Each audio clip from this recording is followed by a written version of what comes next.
Good evening. My name is Louis Michelson, and can't hear me? I do not control the mic volume, so maybe if somebody does, they can just turn the whole house up because they're all on the same one, because I'm right on it right now. Can't do much more than this. My name is Louis Michelson. I've had the privilege of being the facilitator for all of the 3 previous forums, as you probably already know. This is the last one in the series of 4.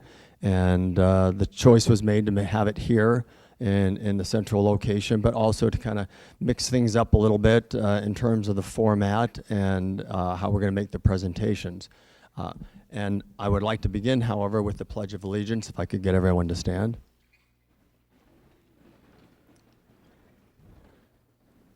Ready, begin. I pledge allegiance to the flag of the United States of America and to the republic for which it stands, one nation under God, indivisible, with liberty and justice for all. Thank you very much. So we're going to have a presentation tonight, just one. Tommy Escuedo, who by now you probably know from the previous ones. This is one that I know a lot of people have been waiting for. We've had a lot of good discussion about the nature of the issues, the problems, the challenges, the potential solutions, but throughout all of the forums, there's been that question about, okay, so what really is going to be on the table to be proposed? What would it look like in terms of cost to individual citizens? And what and how would you pay for it? So I guess you could call tonight kind of the great reveal from that standpoint. It's going to be put out on the table for everyone to take a look at. And then we're going to go roll right into the questions from the public and save for later anything that we may want to ask the panel at that point. So with that, I'm just going to turn it over to Tommy to go through the presentation.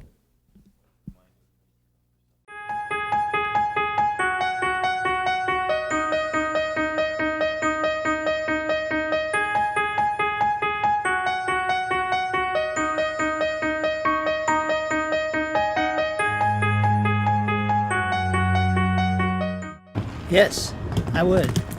Yes. It depends on how much. Considering water is such a scarce resource, yes. If our rates are lower than the surrounding areas and stuff, I think a small increase would merit it. Yeah, definitely. I mean, I think it would help out in the long run. If I knew that the money that I was paying was going towards that purpose, sure. Especially being in Fresno, I would say yes, because I mean we're leading in agriculture, so no water means no food for the rest of the world. As a responsible member of society, I wouldn't mind. Why? Because, well, with climate change, obviously it's here, it's happening. We can be reactive like we have been, or we can be proactive and get the infrastructure in place that needs to be in place for a growing population in a growing Central Valley.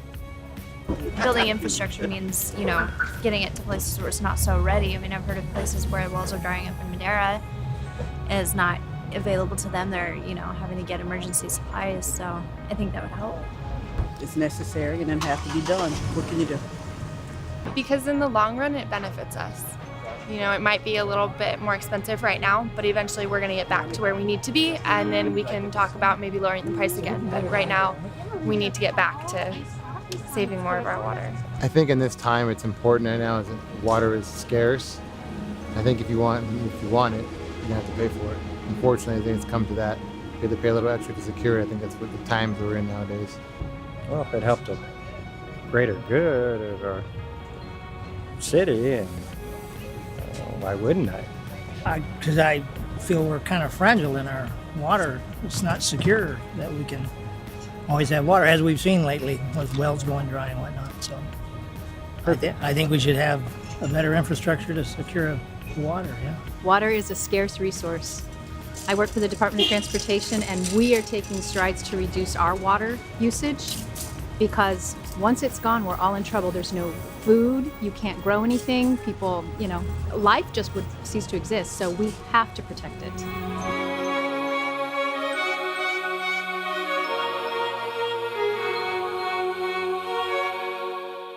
Good evening, and thank you all for coming. I want to talk to you a little bit about the agenda tonight, what we're looking at. So we want to start off by reviewing a few items, just, again, what kind of prompted this. City Council entered into a settlement agreement with Mr. Vagum. Is he here tonight? He told me, Doug.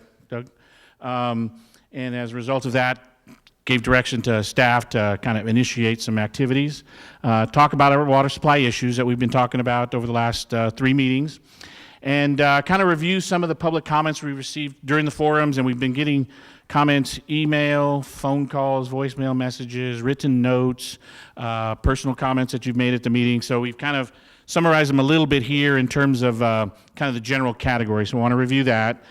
I'll then talk a little bit about the preliminary findings and recommendations. They are preliminary. These are, based on the things I've learned working with talking with the state and talking with some of our partners, hearing from the community at large on kind of some of the issues and concerns, what my recommendations are for a capital plan, and then from the capital plan, drill that down into a rate plan. And these are preliminary. This is what I'll be presenting to the mayor, and then the mayor will take these recommendations and work with them, and she'll make the final decision on what gets presented to City Council as a final rate plan, capital plan and rate plan recommendation. Once I'm done presenting that, we'll open it up to the public, so you will come up and ask any questions, add more comments to the record that we currently have. And we have our esteemed panel, another esteemed panel here. They'll then offer some comments based on what I'm proposing, comments in the community, what we receive, and they'll offer some of their thoughts. And then I'll just close out with some final comments. So we planned 6 to 8:30 again, and that's kind of our plan. So let's talk a little bit about the council direction. The first thing we were kind of tasked with doing is go out and see if there's a way we can identify ways to reduce the rates from the previous plan. Again, there's a rate plan that was out there. It would result in water bill that would be sent out to everybody. We've got some averages that we would kind of basing everything on here. So we'll talk in terms of 1,800 cubic feet, 18 units a month. That's kind of an average number. It could be a higher number, it could be a lower number, but we're going to be using 1,800 cubic feet. As part of that process, reevaluate the sizing of the surface water treatment facility, and we'll reevaluate the sizing and timing of some of the other facilities that are part of the plan that we're proposing. The next thing they asked us to do is look at alternative financing options. And so in terms of financing, there are things we would pay for with cash. There are things we would pay for with low interest state loans. There are things we would pay with revenue bonds that we would generate as a result of user charges. So that's the financing plan. We looked at some different ways of doing that. We'll look at alternative rate design options. That'll be part of what we were asked to do. And so on the rate designs, we evaluated user charges, some parcel-based taxes, developer fees, some grant opportunities. We'll continue to look at grant opportunities as ways of bringing revenue into the system. And then finally, it was using all that information, come up and develop a 5-year rate plan. The old rate plan was a 4-year rate plan. What we were directed to do was come up with nothing less than 5 years, so we've come up with a 5-year rate plan. So that's kind of the mission and charge we've been on the last September 29th was the first meeting, so we've been moving in that direction. So again, let's just kind of review real quickly. I know some of you have seen this slide at least 100 times, but I know 3 for sure. Current and future drought resiliency. These droughts, they happen, and so as a community, we've got to look for ways that we can kind of get through these issues with different water resource management strategies. So drought resilience, current and future. Groundwater overdrafting, that's a subject that's been ongoing in the community for at least 25 years. Groundwater contamination, another one that's been kind of ongoing in the community for at least 25 years. And aging infrastructure. We have a system that's got some older pipes and pumps and wells, and we have to reinvest and rehab and refurbish and recondition those assets over time. So those are the issues we've kind of walked into and have available and have in front of us. So this time it's different. For 25 years, this community has talked about the groundwater overdraft situation, declining groundwater levels. We've seen that previous slide where it's not a mystery. We've known that the groundwater has been declining for hundreds of years, and we've just haven't found the way to kind of move it forward and get it addressed. But now we have a state law. In September, the governor signed a bill, 3 bills, That's the same Sustainable Groundwater Management Act. These are words right out of it. Excessive groundwater extraction causes overdraft, failed wells, deteriorated water quality, along with some other things. All those things exist here. And the reason it's different this time is because the state is telling us, can't do that anymore. You've been doing it for 100 years. Those days are over. We need to do something about it. And part of that do something about it is by 2020, so 6 years from now, about 5 years from now, we, the city of Fresno, and all of you have to be operating under a sustainable groundwater management plan. We have to prove to the state, here is how we're going to be operating our system to discontinue that or arrest that groundwater declining effort.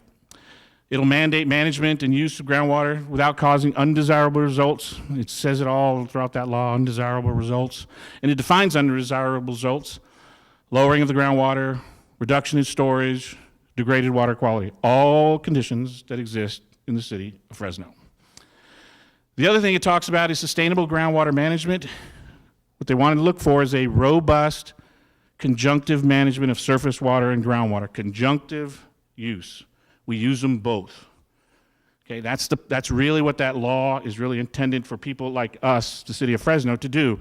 Conjunctive use both our groundwater resources and our surface water resources. Today we use about 10% of our surface water resources. The law is intended to help us, guide us, direct us, encourage us to use more of the surface water in a conjunctive manner. The other thing that's out there is the 1,2,3-trichloropropane, TCP. Okay, this time it's different. There'll be a law, there'll be a regulation probably at the end of next year that will tell us that this chemical known to the state to cause cancer has got to be addressed. Right now we have it detected in about 80 wells in the city. That's about 138 million gallons a day of production. And the treatment cost is anywhere from $170 million to $300 million. So this is real money we're going to have to spend somehow, some way, if we don't leverage our surface water resources. And the strategy we're proposing is really about that. It's about, on this Sustainable Groundwater Management Act, stop pumping the groundwater levels down. This TCP, stop pumping groundwater wells that are contaminated. How will we do that? We'll do it this way. Surface water allocations, 180,000. 20 is what we use now for surface water, and 50 will continue to recharge. And we have 110,000 acre feet that we have available to us to replace those wells that have TCP, those wells that will need to throttle down, shut down to stop the continued groundwater decline in our area. So what we're proposing to do, as you can see in this chart on the bottom, is we will add additional surface water in 2019 to help us meet this sustainable groundwater practice, whereby the amount of water we withdraw doesn't create a decline in the groundwater level. And we plan to get that online in 2019. The law says we have to be operating that way by 2020, so that gives us a year cushion there to try and meet that deadline. And what you can see is that curve gets flat. And that's an exercise that we as staff will have to work with the state on our hands and knees begging, saying, we believe we comply. We believe that our practice, where that line goes flat, is compliant with the regulation. And that'll be a negotiation we'll go through, because they may ask, hey, it's not enough. I need to see either some more conservation. I need to see you do something to get that curve up a little bit. But we will argue hard that our plan meets the intent of the law. So let's talk a little bit about what we've heard over the last 3 meetings. And we've kind of, again, I don't think we've captured most of them, but we've kind of tried to categorize them. So the first things were about Fresno water supply. And the one I want to, of this list here, I'm sure when the public comment period opens, I fully expect people will come up and repeat some of these, and that's fine. That's great. We want to just kind of keep recording them. But the ones that are of interest is the second one. We have plenty of groundwater, and there is no problem. It's infinity down there. The water will go forever. We have a lot. That may be fine. That may be true. But with the new state law, it doesn't matter. We cannot draw the level down anymore, no matter how deep it is. If it's at a certain level, the next year it can't be less than that year we're in. We have to manage the groundwater so the decline doesn't continue. regardless of what, so we can stop arguing about, well, there's a lot of water down there. USGS says it's infinity. DWR says it's a lot. We can't let the groundwater continue to fall. That's the new rule. The other one is that there is the new surface water treatment will attract growth and prompt development in southeast Fresno. It's a growth thing. You're going to build this plant and people are going to move here. Well, I can tell you, we've talked about this before, but again, if we built a moat around Fresno right now and didn't let anybody else in, or built a dome and didn't let anybody else in and nobody could leave, or 515,000 people, all of us together have to fill the hole that's under us. That's what the state's going to expect. They won't care about how many people coming in and coming out. It's just all of us collectively built that hole. It's all of us. And when we talk about growth, we really need to look at that growth curve from about 1964 to about 2014. All those people that came here, got a house, put an irrigation system, did some irrigation, did use water for cooking, cleaning. We turned pumps on to serve that. That's what contributed to the hole that we have now. And we as a group have to kind of work together to kind of get that hole fixed and get it filled. The next series of slides talked about rates, revenue, and spending. Again, comments we got about that. The ones on this one were really that 1, 2, 3, 4, the fifth one down. I'm sorry, the fourth one down. New development should pay its fair share of program costs. I agree. I agree that if somebody wants to come into the city and make a new connection or get an existing connection and make it bigger, they should pay their fair share of what it costs to make that connection happen. And so that's part of what we want to look at. Existing users should pay their fair share of program costs. That's another thing to comment. If you're going to use a lot, you're going to pay a lot. If you lose a little, you pay a little. That's kind of another theme we've been hearing. We should adopt tiered rates so that large users pay more, or we should adopt uniform rates so that everybody pays the same unit cost, and if you use more, you just pay more based on that unit cost that we have. So we had a little bit of back and forth on tiered versus uniform, and so we'll talk a little bit about how we use that information to prepare a recommendation. The other one is what we heard is this series, and it's the second bullet. I think I've heard a little bit about, it was some of the comments that was made. We have a credibility issue. Can I trust you, Tommy, to do what you say you're going to do? Because apparently, maybe that doesn't always happen here in Fresno, and I apologize for that. And all I can tell you is we got a plan to meet the state or what the state needs to have done, and we got to do that. There's just no deviating from that. So we got to focus like a laser to make sure we meet the quality regulation that's out there and the quantity regulation that's out there. And I can't really speak to things that happened in the past. I wish I could. What I can tell you is that we've got something in front of us we've got to deal with, and we've got a plan, both a capital plan and a financing plan to take care of that. The other one was the last question, and it came up at the last forum. I don't know if that individual is here. We've known about this a long time. Water has been falling in this area for a long time. Contamination in this city has been here a long time. So why did it take you so long to do something about it? That's another one I really wish I could sit here and tell you, oh, here's the reason. All I know is we known this information we're showing and that we've been using, not new. It's been out there for everybody to see. And for some reason, not this year. Well, we're not going to do it this year. We're not going to do it this year. And we have, at least as far as the records I've been able, 25 years of not this year. Let's just wait. Let's wait. And then we had a chance and we built the water plant up in the Northeast. We built it to use 10% of our water. So one of the things on that one, the state regulation has a clause in it, or an allowance, that if you could step up to the state and show them with 10 years of data that you have been performing water resource management in balance, meaning you're doing the conjunctive use, you're not drawing down the groundwater table, it's staying pretty flat and even based on your inputs and your outputs, you have a stable groundwater level. The law says you could submit that to them and they will just drive past us and go to Bakersfield, or drive past us the other way and go to Modesto. But we didn't do that. We didn't build the plants 25 years ago, and so we aren't in a position to go to the state and say, here is our plan, we implemented it, our groundwater has been stable for 10 years, and so we just want relief from that, and we've got a plan and we want to just keep doing it. We didn't implement the plan, so now we're going to have to implement something the state's going to present to us, or we have an opportunity to present to them a new plan to take care of that. So let's talk a little bit about the recommendations. I think that's what everybody wanted to hear. But what I wanted to start with is just, so how do you formulate? How do you put together what it is you want to recommend to the mayor? So the first thing, and these are in somewhat priority, but the first two are the most important. We got to be legal. The state says don't draw the groundwater down anymore. We got to do that. The state says treat for this contamination. We got to do that.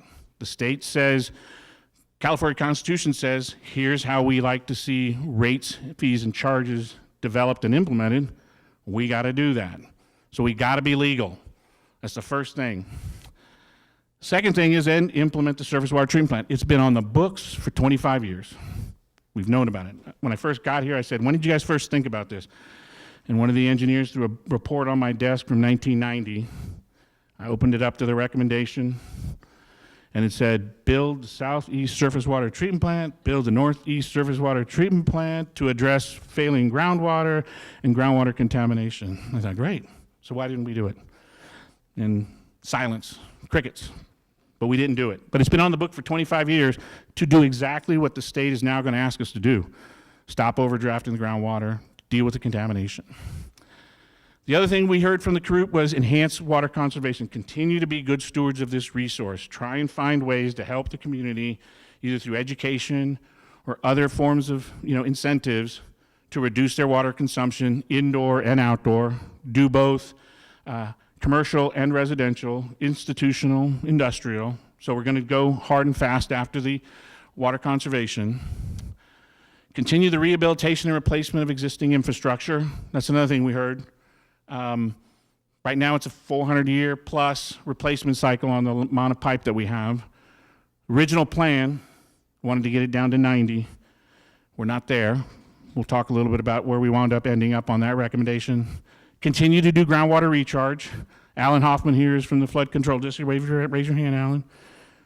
Gary Serrato from FID is here. Raise your hand, Gary. Those are our partners.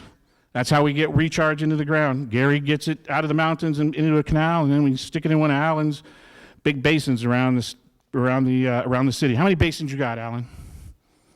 He's got 88 basins that we can put water in. And Gary's got the infrastructure to get it there. So we're going to continue to do recharge with our partners. So here's the preliminary recommendation, the elements of what it'll look like. We're going to ask council to initiate the 218 process for a revised capital plan and a revised rate plan. As part of that, we're going to recommend adopting a uniform rate for all classes. We're going to defer consideration of the tiered rate. And really the reason for deferring the tiered rate is we just don't have enough good data to understand where to put those blocks. We have 18 months of data, but when you think about that 18 months of data, it's the first shot we had at meters, so everybody's getting used to that, so that adjusts some of your consumption. 9 months after you had the meter, you had a rate increase. 10 months after you had the rate increase, you had a rate rescission. Then the state comes in and says they want to see 20% more reduction, and we wound up doing stage 2 water conservation. There's just not a good enough clean data that's not biased in any way.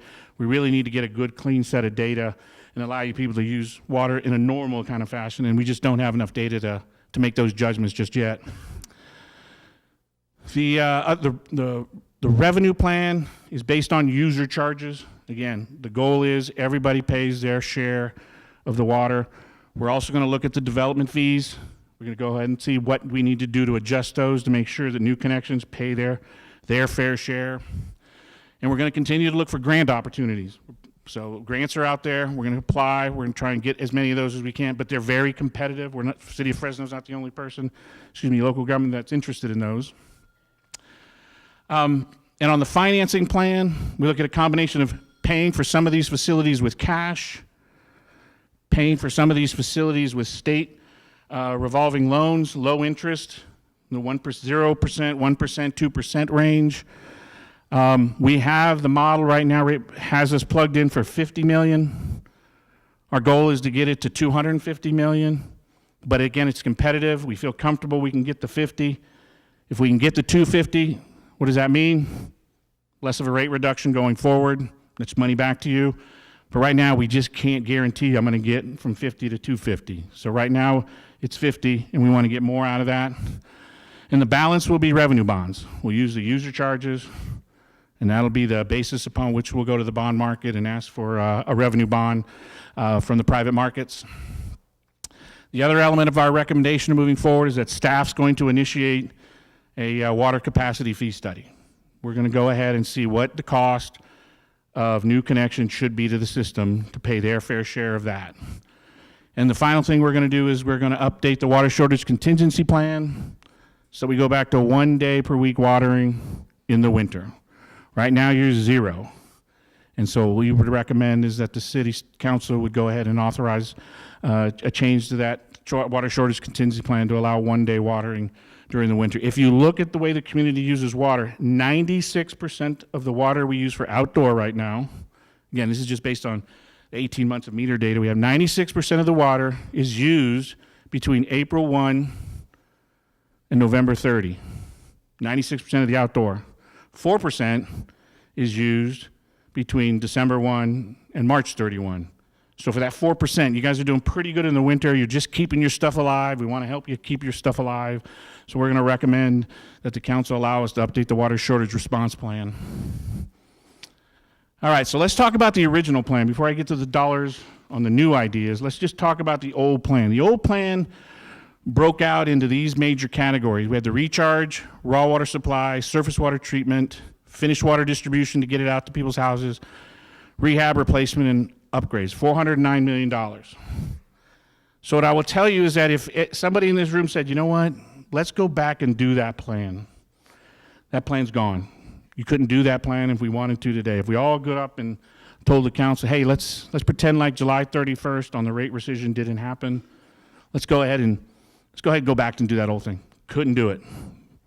One of the reasons you couldn't do it is because cost escalation. We missed 15 months. We were going to go to the bond market this coming year, and then we were going to go ahead and initiate the capital costs, the capital projects. But now that we did the rate rescission, we're in 2016. And cost escalation is a real thing. It happens in this construction. So that's about $8 million. The other plan was a $4 million, was a 4-year plan. This is a 5-year plan. So we have to add that extra year of rehabilitation replacement that was to make these apples to apples. So if you wanted to do, and you couldn't do this plan now, it would cost $442 million. That's the cost of delay. And I know people say, that can't be true. There's no way we lost $8 million to wait. And so I'm going to use the example of the Northeast Surface Water Treatment Plant that we did agree to build. In 1990, you could have built that plant for $1 a gallon. That's just what plants were going for in the 1990s, $1 a gallon. That's when it was recommended in that time frame. The decision was, let's not do that. We'll wait next year.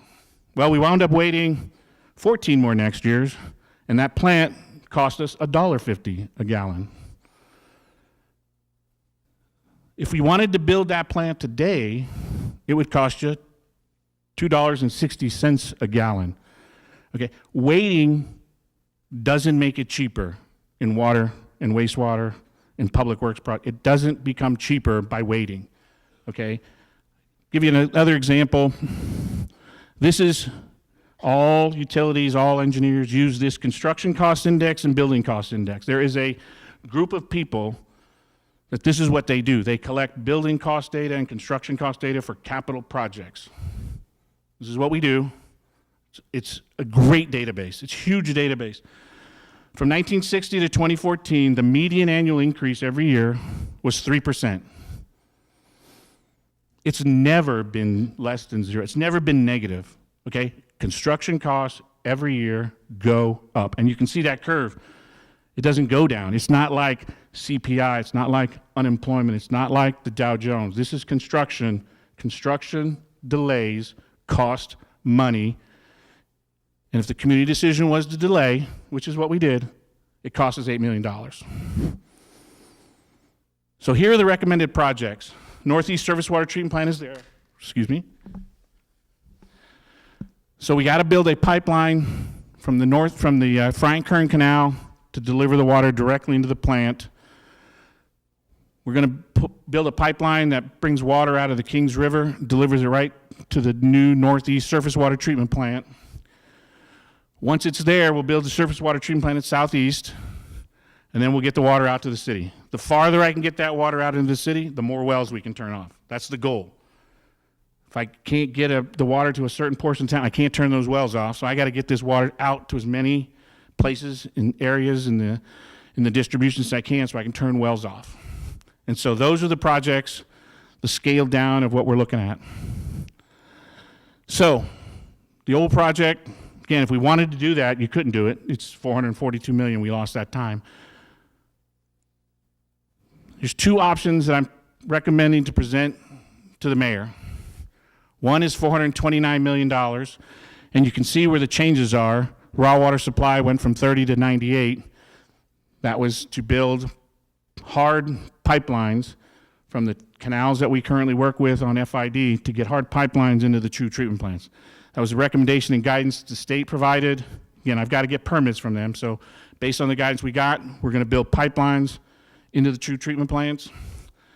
The surface water treatment plant was 196. Now it's 186. The strategy we use there is going to take advantage of a rule that the state offers. We're going to build a water treatment plant that out of the box will be rated for 56 million gallons a day. Okay, it'll be 56 million gallons a day on day one, and then we'll take advantage of rules that the state has that will allow us to come back at a later time and demonstrate through testing, year-round testing. We got to do it summer, winter, fall, spring to demonstrate that we can do it, that we can re-rate and run that plant harder, and that'll be 80 MGD, and this will be an 80 MGD plant. So we're going to start with 56, work with the state to re-rate it, and it'll be an 80 MGD, we'll get 80 MGD through it. The finished water distribution's about $5 million extra. Again, we needed to push as much water as we could into as many places as we could in the system so I can get as many wells off for contamination and groundwater overdraft. So you can see between 429, the other option is, well, what if we just really, if you guys said, look, too much still. Is there anything you can do? Goes back to the objective of the recommendation. Got to be legal. Got to stop the groundwater overdraft. Got to address the groundwater contamination.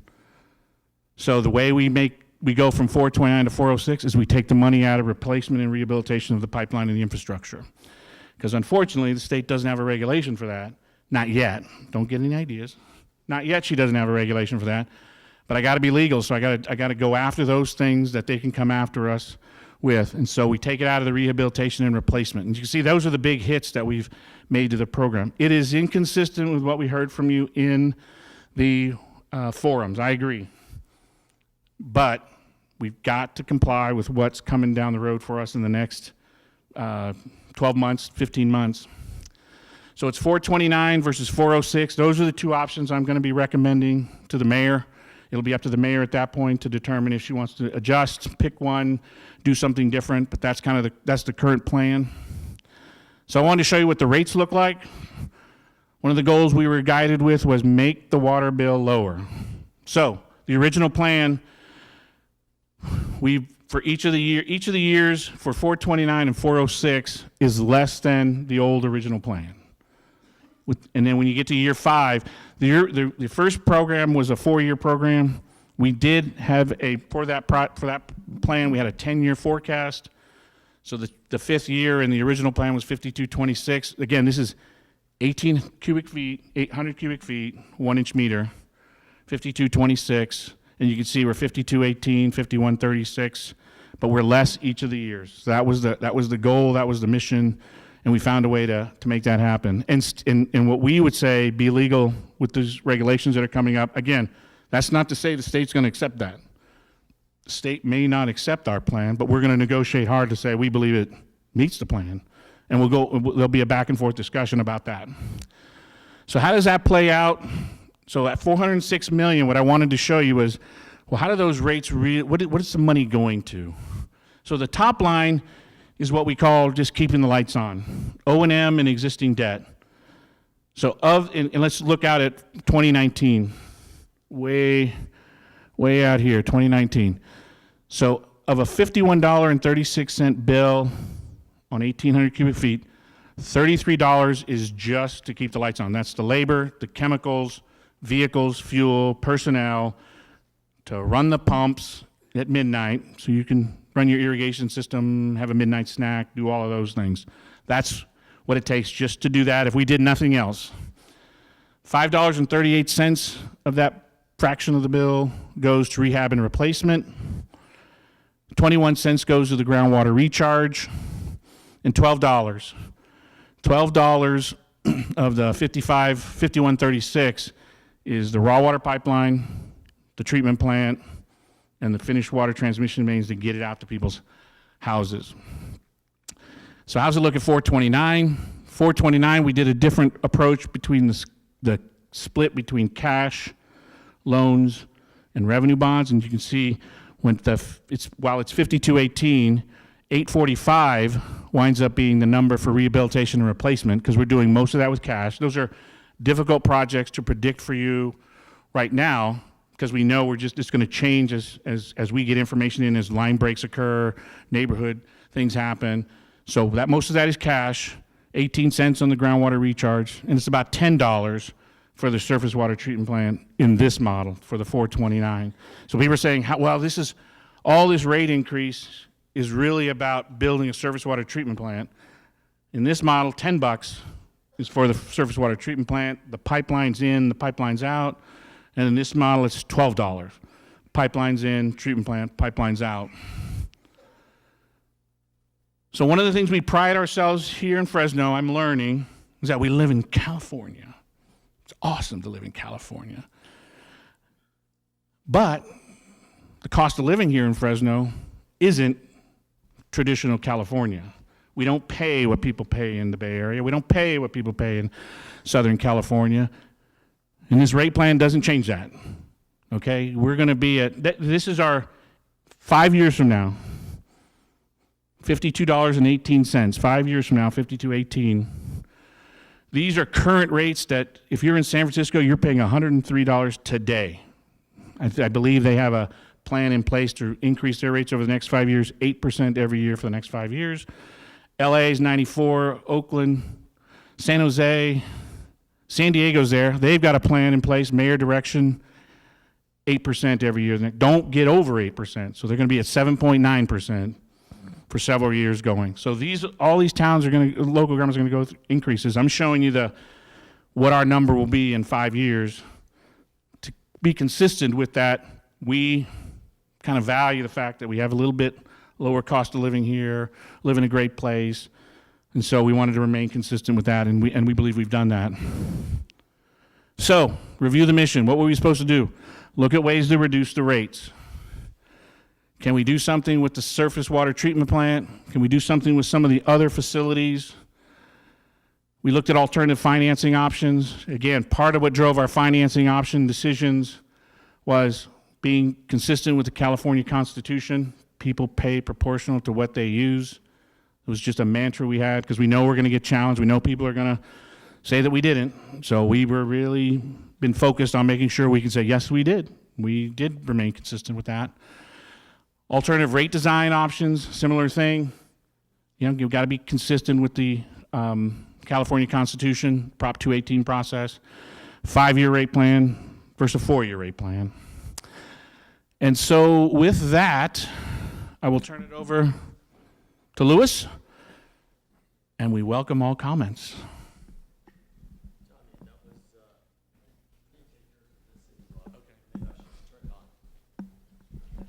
Had it off during the meeting. So, Tommy, now I think we have hard copies, do we not? Do we have any handouts?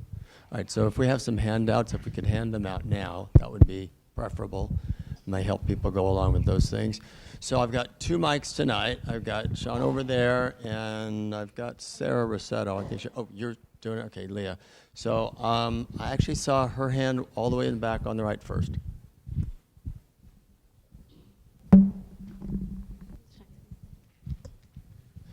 If you wouldn't mind waiting for the mic. No one, here she comes. All right. I speak loud enough as it is. I'll hold it. My name is Diane Smith, and I've been going to some of these meetings, and I happen to be also involved in the Measure W. The problem that I was always told is that politically, they kicked the bucket down the road for 25 years. I have never said that this issue does not need to be addressed, because it does. I mean, it's obvious that there's problems. The problem that I have with the system is that what could have been done 25 years ago, what could have been built 25 years ago, would have been a whole of a lot less than what we're having to pay now. I take offense to the fact that they're saying because of Measure W, we costed $8 million, okay? You guys have cost us more than that over the last 25 years by not doing your job. When we elect officials, they're supposed to look after the city. It's not a political thing where you kick the bucket down the road for 25 years and then all of a sudden, oh, we have no choice. We've got to do this. And you're breaking the backs of the citizens of this city. You have elderly people that are on set incomes. You have people that are on federal programs. All those things are being cut. What do you expect them to do? The rates that you tried to do before was a 25%, 25%, 8%, and 8%. That's quite a lot different than 888, okay? Tell the truth. Let everybody know exactly what was going on. Most people don't understand what's going on because they're trying to live their life, take care of their family, and pay their bills. This situation is going to make the problems worse. We need to do this. There's no doubt in my mind that it needs to be done. The question is, are you going to do it the right way? Are you going to break the back of the citizens in doing that? The other problem is, now we're using the state regulations that are coming out as part of the reason why we're pushing this so hard. But it should have been done anyway. So, do you mind if I ask you a question? So, given where you are today and what wasn't done in the past, and given your concerns, what would you do differently than what Mr. Escada has proposed? What would you do? I mean, just what would a better solution look like to you? I wouldn't have started out changing the rate with an increase of 25% for the first 2 years that you were doing it in the 4-year period. So you would like to see it put in more gradually? Yes. Okay. All right. Yes. No, that's helpful. 25% and then 25% and 8% and 8%. Okay. That's a lot of increase for a very short period of time. All I'm saying is the rights of the citizens need to be taken into consideration on making this work. But I cannot stand by and allow people to be stepped on and walked over because politically somebody didn't want to take care of it 25 years ago, so they continue to kick it down the road until we're in this situation now. Okay. All right, thanks. What's that? We have two.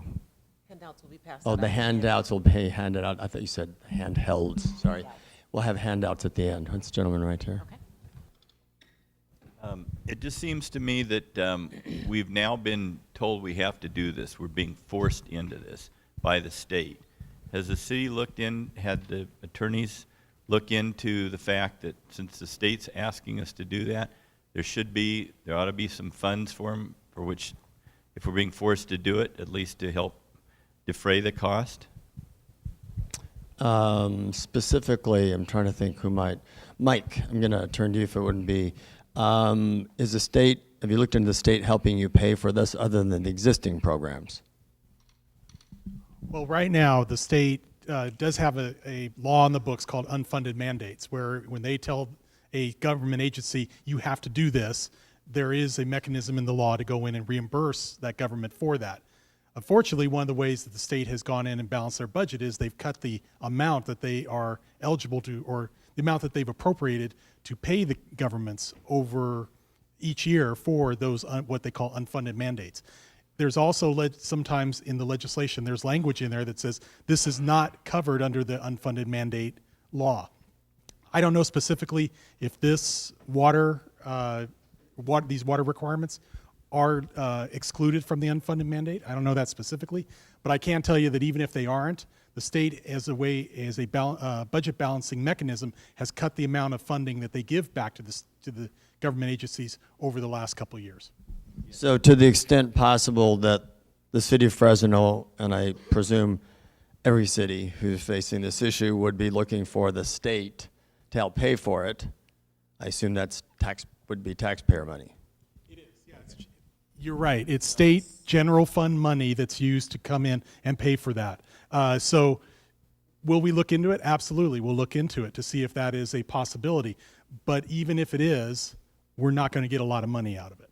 I would hope that you not only look into it, but aggressively do it, because Obviously, if you demand that through legal action, that forces the state to back off on. So do you think if the cities ask that, they'll get the state to back off? Through a lawsuit that says if we're going to be forced to do it, then where are the funds to do it with? Sure, that seems equitable to me. All right. I actually saw this gentleman's hand very early, but I'm going to make you run around, Leah. Sorry. Shauna's going to get it. Okay, thanks. Two separate questions. For recharging the groundwater, I've heard that some soils are not like sponges, and if you put water in it, it's not going to soak it up. And is that a problem of trying to recharge? Some soils will be like a sponge and will soak it back up, but others, once it went down, that's it. Separate from that, on the Southeast treatment plant, the new one, I've been told that even if there was no more new housing built, we still need that size. But there's also that whole area is available for development. How many homes, if that's fully developed, would that likely accommodate, and how much water would that use? So I guess two subparts. If we didn't build any new homes, we still need that Southeast plant, I'm assuming. I'd like to confirm that. And if we do build it, how many homes could that serve in that area that are not built? So I'm going to ask, actually, the answer to your question, if you've been to the 3 previous forums, yes, certain soils take water better than others. I don't know whether Gary or somebody wants to talk about that, but. Yeah, I think if you look at the soil profiles throughout the eastern side, all the way out to the west, let's say past Kermit and over to Easton, your soils on the east side don't do very well. You got a lot of clay soils out there, and so you don't see a lot of recharge going out on the east. And when I say east side, get east of DeWolf Avenue. But when you go for DeWolf Avenue, DeWolf, Temperance Avenue, back that way, yeah. But when you start to come further west, then you have the soil profiles and the soil types that really help out with groundwater recharge. But the expectation is you're going to want to do groundwater recharge because you're trying to expedite the raising of the level of the aquifer. So that's definitely part of the plan. You might be the best person, though, to talk about, is there a sizing issue? I mean, kind of hear people saying, what if you could prevent growth or could prevent, the population growing? Could you size this plant differently? Yeah, so that's part of our strategy in looking at building a plant that out of the box is 56 MGD. 80 is really what we're probably going to need to do, and that's where we're going to argue with the state on that curve we showed, where we're going to get flat, and that's going to be our demonstration that we comply with the groundwater overdraft regulation. So 80 MGD does that, but we're going to have to argue with the state that we're going to open this thing at 60, and then we're going to come back and try and re-rate it for 80 to get to that equilibrium that is a requirement of the law. But if the good citizens of Fresno passed a no growth limit and were able to growth, you could do 60 and then wait and see whether you needed the rest. You might be able to do that. Okay, this gentleman is next. You gotta hold it. All right. This is the 4th Water Reliability Community Forum I have attended, and I'm in favor of water infrastructure improvements. I agree with Tommy's recommendations, but I don't think he goes far enough. In all of these meetings to this point, there has not been a serious discussion regarding a temporary halt in allowing developers to build tracts of single-family homes. I believe this should be part of the equation in addressing and solving our water shortage problems. In my view, it is an oxymoron for our city and I guess county council members to, on one hand, put restrictions on residential homeowners watering their lawns and plants to the point where lawns and plants go brown and perhaps even die. And on the other hand, the council, they're allowing our water shortage problems to be exacerbated by allowing developers to continue building tracts of 100, 200, and more homes at a time. If we are going to go forward with water infrastructure programs, it needs to be tied in with, while there is a drought situation, which we are now experiencing, a moratorium on developers building tracts of residential homes. I just think that makes sense. Tell the builders, hold off for a while until we're out of this drought situation, when we have regular snowfall in the mountains and regular rainfall in the valley, before you build more homes and tax our finite amount of water. Okay, thank you. This gentleman here was next. He's finished. Yeah. Oh, he's finished? Okay. All right, then you had somebody for me, right?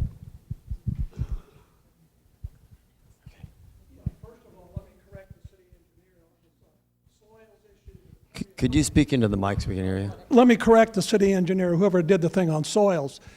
There are many areas on the east side of the valley, if you just break through the hard pan, there is good permeability both vertically and laterally.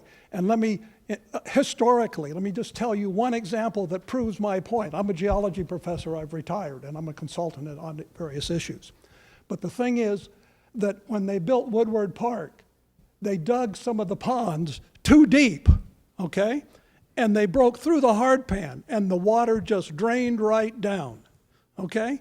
You can do that in many other places. There are some places on the east side that do have deeper problems, but there are many areas of hard pan that you can break through it. There are also some areas that have different problems in those areas, but select those with the proper test drilling. A couple of other points I want to make, though, and one is, first, I want to address three what I call some of the most important points that have been missing in these discussions. Let me get my glasses so I can read what I've thought about here. One is the city's dependence on growth to underwrite paying for part of the water treatment plant and other infrastructure, including maintenance, cannot continue in our finite world. Nowhere does unconstrained growth place the public at more risk than with regard to water due to its finite nature and its resource. As a side note, water from California's rivers is already over-allocated beyond the available supply. Let's not do the same in Fresno, and that would help address the development moratorium.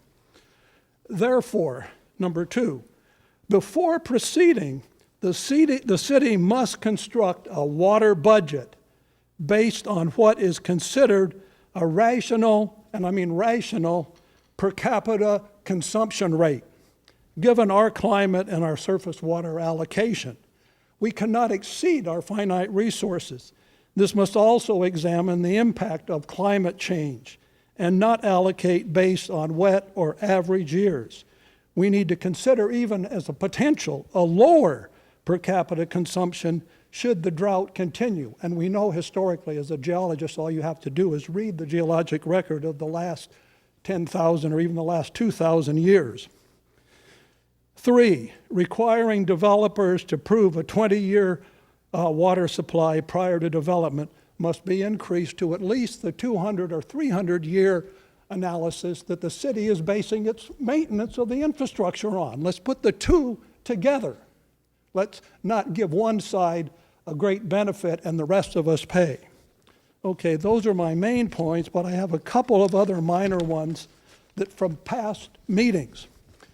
Instead of producing the man in the street video that tells us most people in Fresno have little or no idea of water costs or water issues, instead the city would have done a lot better, in my opinion, and I think that of others, that the video should tell the water history of Fresno, why we've had politicians that for 25 or more years didn't want water meters, and have caused this problem, because we need to understand our history so that we elect better qualified individuals in the future.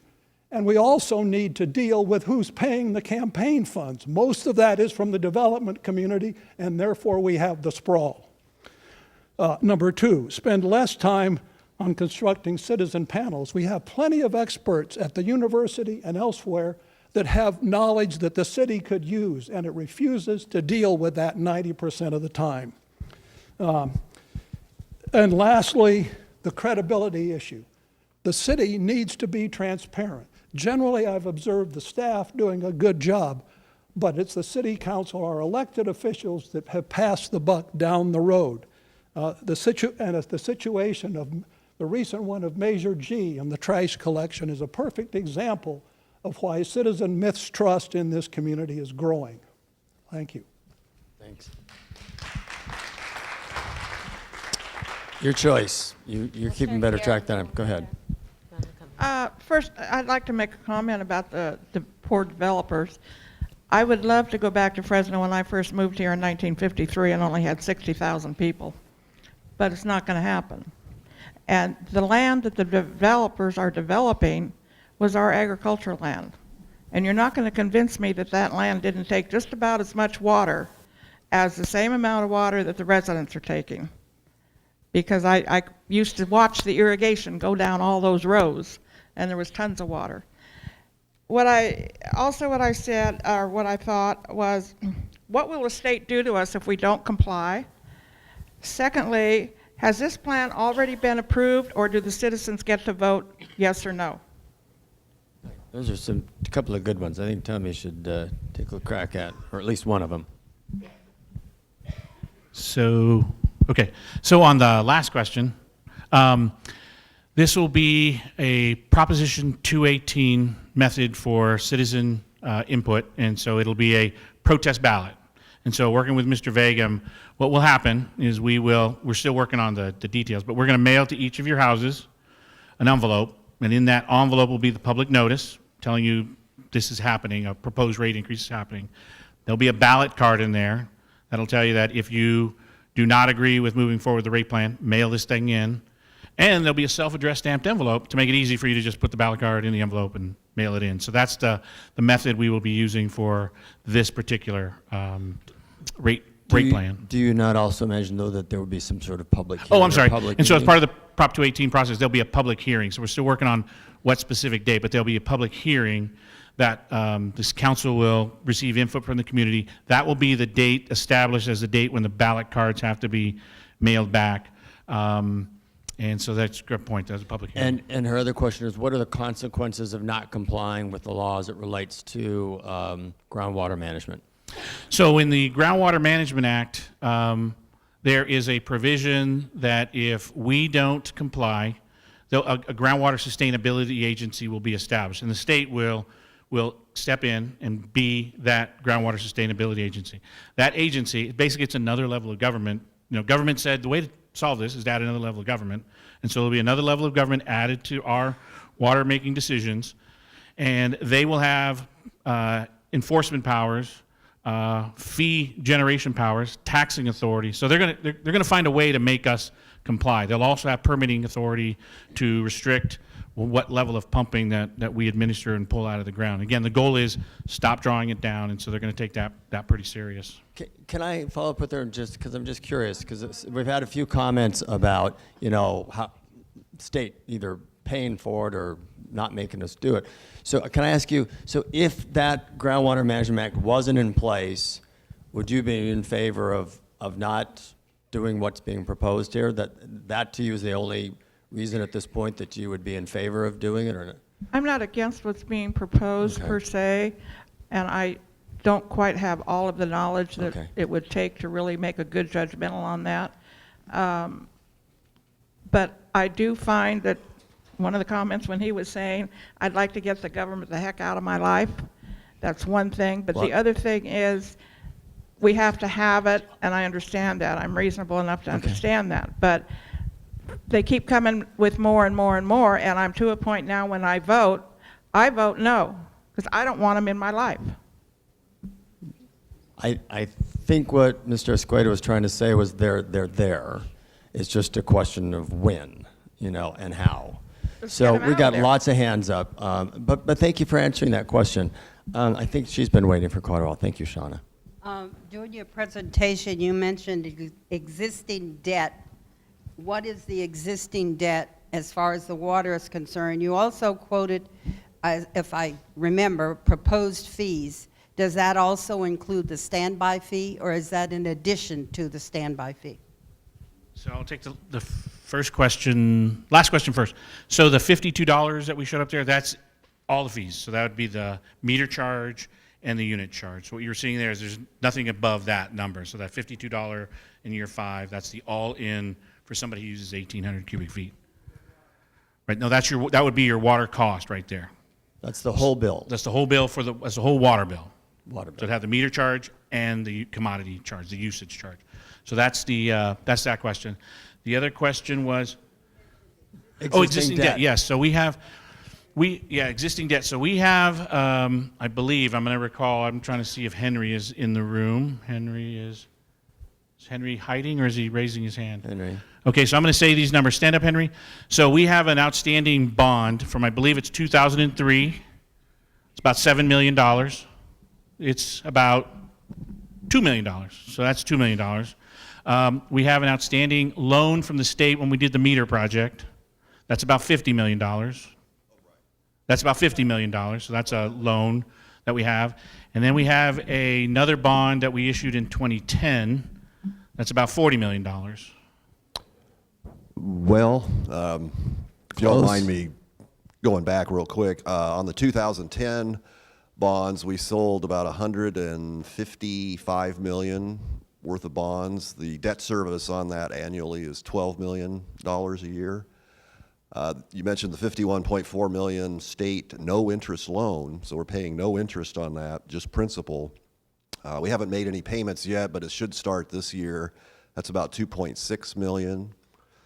Then you mentioned the 2003 bonds, which we're going to be paying off here within, I think, 5 years or so. That's, if I remember right, 2 to 2.5 million. And then we have some smaller state loans that probably total around I think $1 million. part of her question was not just like all amounts, but kind of like what were they for? So you mentioned meters was part of it. What have those bonds been or been used for, loans in the past? What are they paying for? What did they pay for? Other infrastructure projects, Southeast plant, the Northeast plant had some bond money. Right. There, pipeline Okay. replacements, Okay. recharge basins, that sort of thing. Right. But the total annual debt service right now is about close to 16 million. Okay. You were about to ask us something here. Yes, well, sometimes we are our own worst enemies. And I remember that we had quite a fuss over water meters before this last time when they were finally adopted. And there was such a fuss that we decided not to put them in. The city council decided not to put them in. Although, in retrospect, it probably would have been better to have put them in because it tends to make people more conscious of how much water and the cost of water. Now, my other question is, I have attended 3 of the 4 meetings, and I wanted to know if all of the cost has to come out of what we are paying for our water bill. It is a service that we do get. I was wondering if we could not have something that would be like a split way of paying for it, part of it being coming from our basic usage fees, and then some of it being based on the assessed valuation of our properties for residential, because that way you, in general, get, people have to have a certain amount of water just to kind of function. And you do have some way of tamping down the cost by controlling how much water you use. But then if it equalizes how much people would be paying, if part of it came from the assessed valuation, based on the Can I assessed ask you, valuation. what would be, in your mind, the advantage of that? If they have to raise the same amount of money, Yeah. who are you getting to pay more and who are you getting to pay The less? people that have the more expensive houses would pay more. Would pay more. And why would you want that? Because those people would probably be less impacted by, okay. you know, it'd be better. They might Right. just have a $20 per month Got it. All right, increase can instead of I- a $50 per Right, month. can I try and get you to answer that question? Because I Yeah. think it may have, did you miss the last one by any chance? No. Okay, because we talked, I think Tom and others may have talked I- a little bit about you have to charge people for what they use. I'm going to let Tom try and take a crack at that. Right. Right. My name's Tom Pavlitich.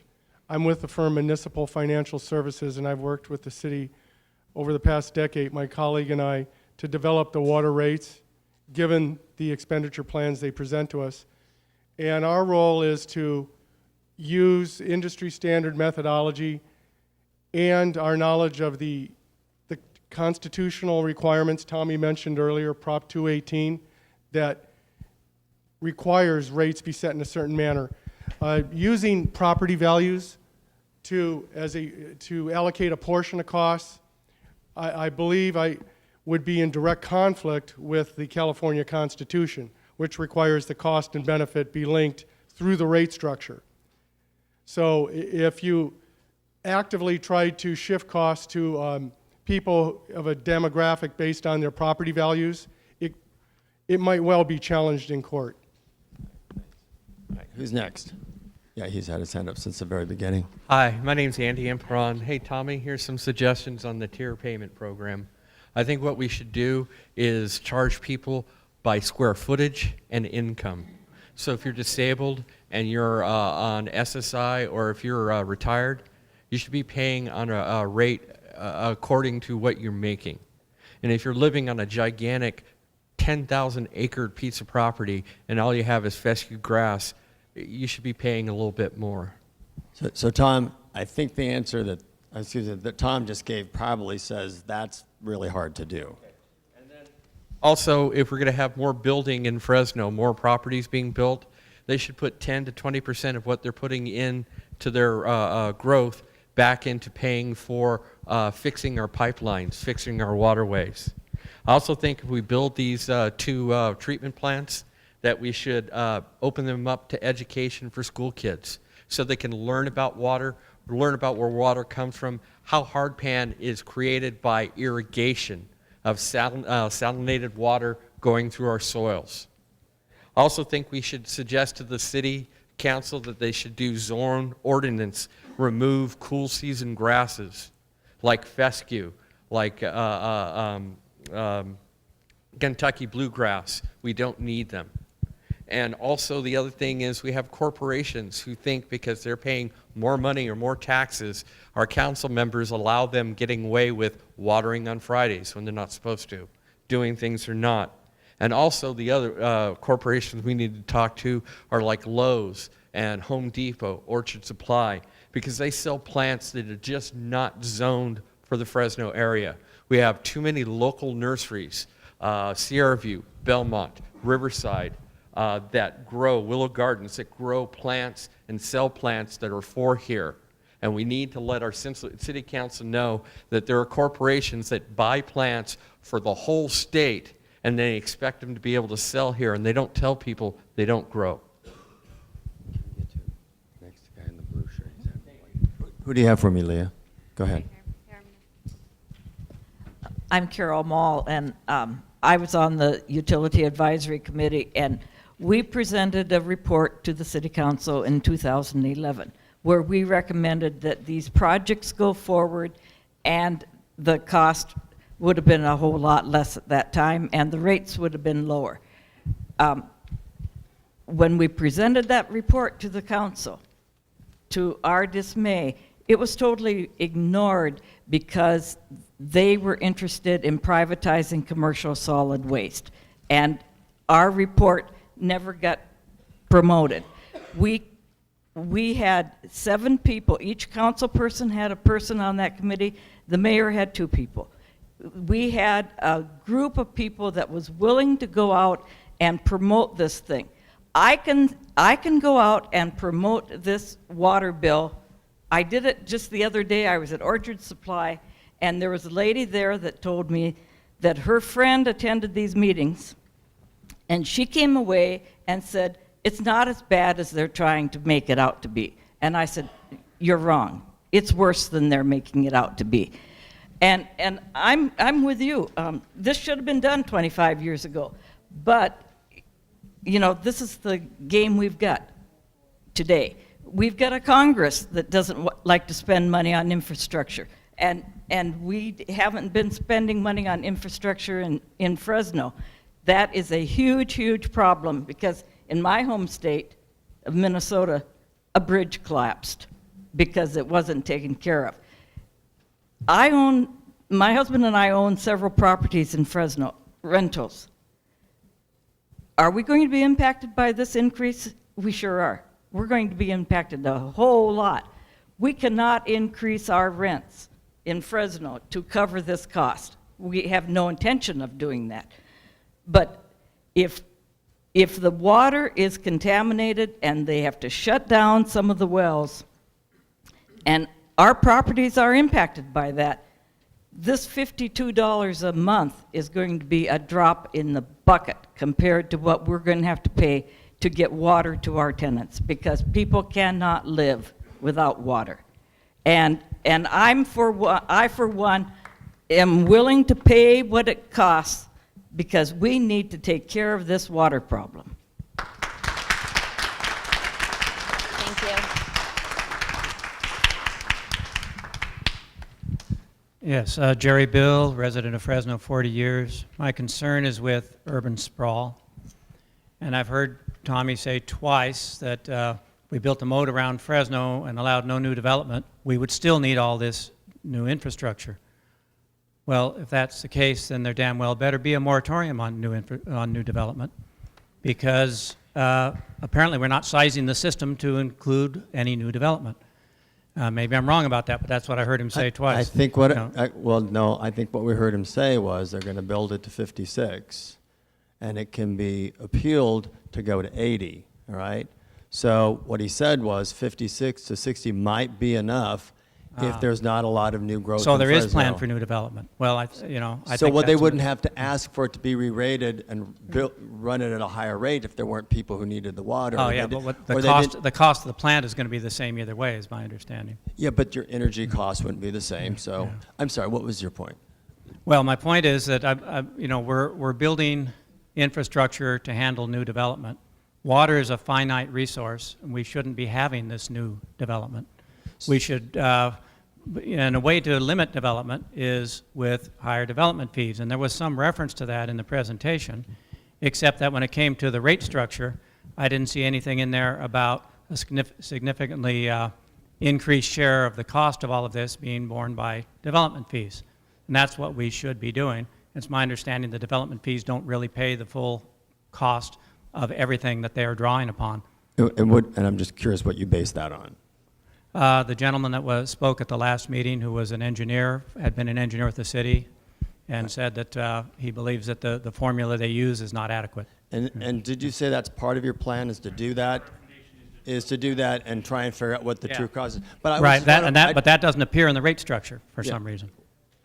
We should be getting more money from the developers. He agrees. Hmm? He agrees that they need to pay their fair share. Yeah, what I want to follow up on is that the whole debate is over whether you need this stuff or not. And I just want to be clear. You're saying that if you prevent growth, you don't think you need as much, or you don't need anything? No, we need some, but not as much. Right, not as much. Okay. And Tommy also says the state's going to require us to fill the hole under us. That's not true. We don't have to bring that water table back up to where it was in 1900. The state's not going to require that. We just have to stop making it lower. We're in a hole. We got to stop digging. But we don't have to fill the hole back into where it used to be. All right, so Yeah. Tommy's wrong. Well, about that when he puts it that way. Tommy, you're wrong about that, okay? And can you write that? Can you write that down? Tommy's wrong. You don't have to do that. And all right? okay, and the other thing is we really ought to be. There was nothing really in there about emphasizing conservation measures. We ought to be doing things that other places are doing, such as Santa Clara Valley Water District is giving people a $200 rebate for installing a gray water laundry to landscape system, for example. We don't do anything like that here. I think Tommy agrees with you on that. Yeah. And as to the tiered rates, here's something that really bothers me a lot about these 4 sessions we've had. It appears to me that the city had already made its decision not to go to tiered rates before the very first session, and that these sessions have been pretty much window dressing to make it look like there's public input, but the plan we're getting is one they'd already worked out before we even had these sessions. So I want to ask Tommy about that one, because that kind of goes, a couple of his comments go to credibility, and I know you said earlier that was really important to you. Yeah, and so on the tiered rates, I agree that the tiered rates is something we should strongly consider implementing here. What we don't have in order to defend ourselves against the legal challenges is just enough data. Typically, you know, it's a statistics exercise. You know, we have 18 months of data. So the way it's typically looked at is 1 year is an event, 2 years is a coincidence, 3 years is kind of a trend. We don't have 3 years of data upon which to assess, well, what should those breaks be at each of those blocks? We know that in the winter it's about 10,000 gallons. We did look at a tiered rate structure. The one thing that it identified was that if we probably have enough data to do 2 blocks. If we try to do 3 blocks or 4 blocks, there's just not enough data to understand where those breaks should be that we could withstand somebody telling us, well, how did you come up with the 3 blocks? And so my recommendation to the mayor is, let's go ahead, continue to collect the data, see if we can get some good, clean data, because again, I'll say it this way, we've been kind of jerking you guys around on how you use water the last 3 years. Get a clean set of data, get some good pattern, and then that'll be the basis upon which we can design it. But without the data, it's really hard to just arbitrarily kind of define what those breaks should be right now. But I want you to address something else, Tom. Did you already decide 2 months ago that you didn't want to do tiered rates and this has been a sham? We determined that we didn't want to do the tiered rates probably about 2-3 weeks ago when we looked at the data. And it's just not enough there for me to say the pattern for these breaks and where we would put block 2, block 3, block 4. We were just, that looks good. Well, how about that? And we were just guessing. There was just no hard lines that we could identify. I remember a meeting about 6 weeks ago where I know he was leaning towards tiered rates. I mean, it just, if that's what you want to believe, but he's been kind of flip-flopping, to tell you the truth, on that. So, talk about conservation. Do you care? Yes, conservation is a big part of the program, so I apologize that I didn't hit that hard enough. The council just enacted last Thursday, I think, Water Conservation Act for the city. Kind of establishes a policies that they want us to move forward to. Gray water is part of that. The tiered rates is part of that. Rebates for different kinds of systems, even turf replacements is part of what we want. Is part of the keeping the lights on part, is that conservation? Right. The conservation program is sitting right now in the Keeping the Lights On program. It's about $225,000 a year we dedicate to the conservation program, including staff. And so what the council has asked us to do is look at, can we increase that number above the 225 that we could make available? We don't, and I'll be honest with you, right now it's set at 225, and based on how we're marketing and promoting that, we don't spend 225 a year. So one of the things we got to do is get better education and outreach on that program so we can get those dollars out there. And the incentive programs is part of that, is what we have in that. So we're looking at possibility of turf replacements, the gray water systems, irrigation replacements. So all that's part of the act that the council identified as something they'd like us to look forward and move forward with. All right, my rovers, help me know. Oh, yeah, I think we said Mr. Harding was next. Okay. I'm relying upon you guys at this point. I'm Lauren Harding. I worked with Doug on the getting the rate hikes on the ballot. 2 weeks ago, I came back from my Stanford reunion. 4 days up there at Stanford. Now, you're halfway from Sacramento and halfway to LA, but you're only 165 miles from Stanford. And all I heard about up there for 4 days is climate change. The big gun experts are just consumed with it up there. We had a round table in Maples Pavilion with a bunch of experts. Listen to this. Leslie Stahl was the moderator.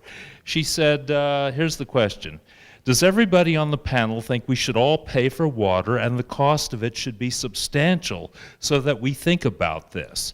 Well, here's the answer. A woman who just left the White House as climate change innovation director said, no, that's not a good idea. We have to look at equity issues. But the real answer came from Tom Steyer, president and founder of New Gen. He founded the Tomcat Center at Stanford. Those cost $100 million to found. Here's what he said. You are asking, does everyone agree that there should be a steep price on water?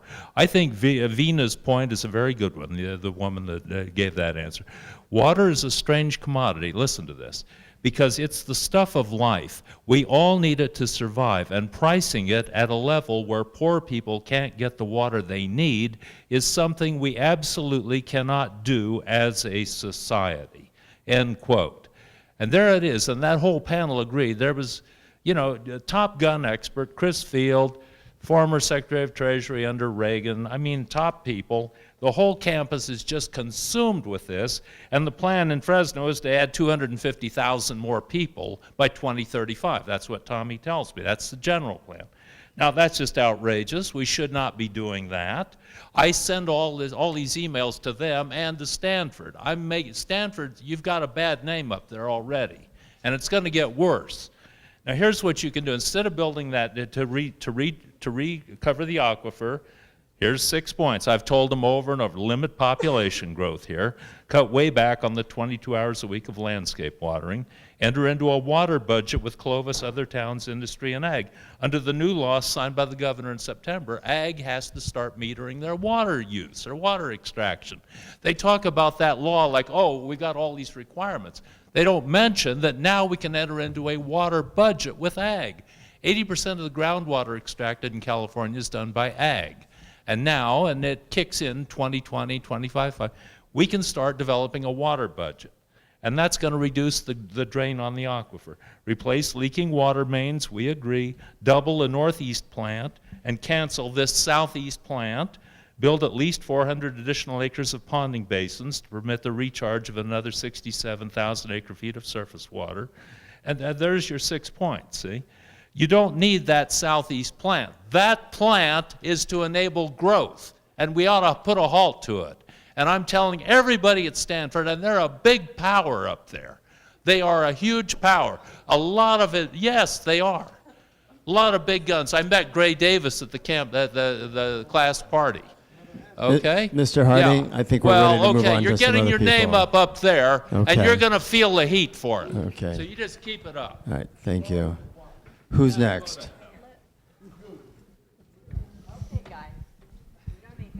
Wow, tough act to follow.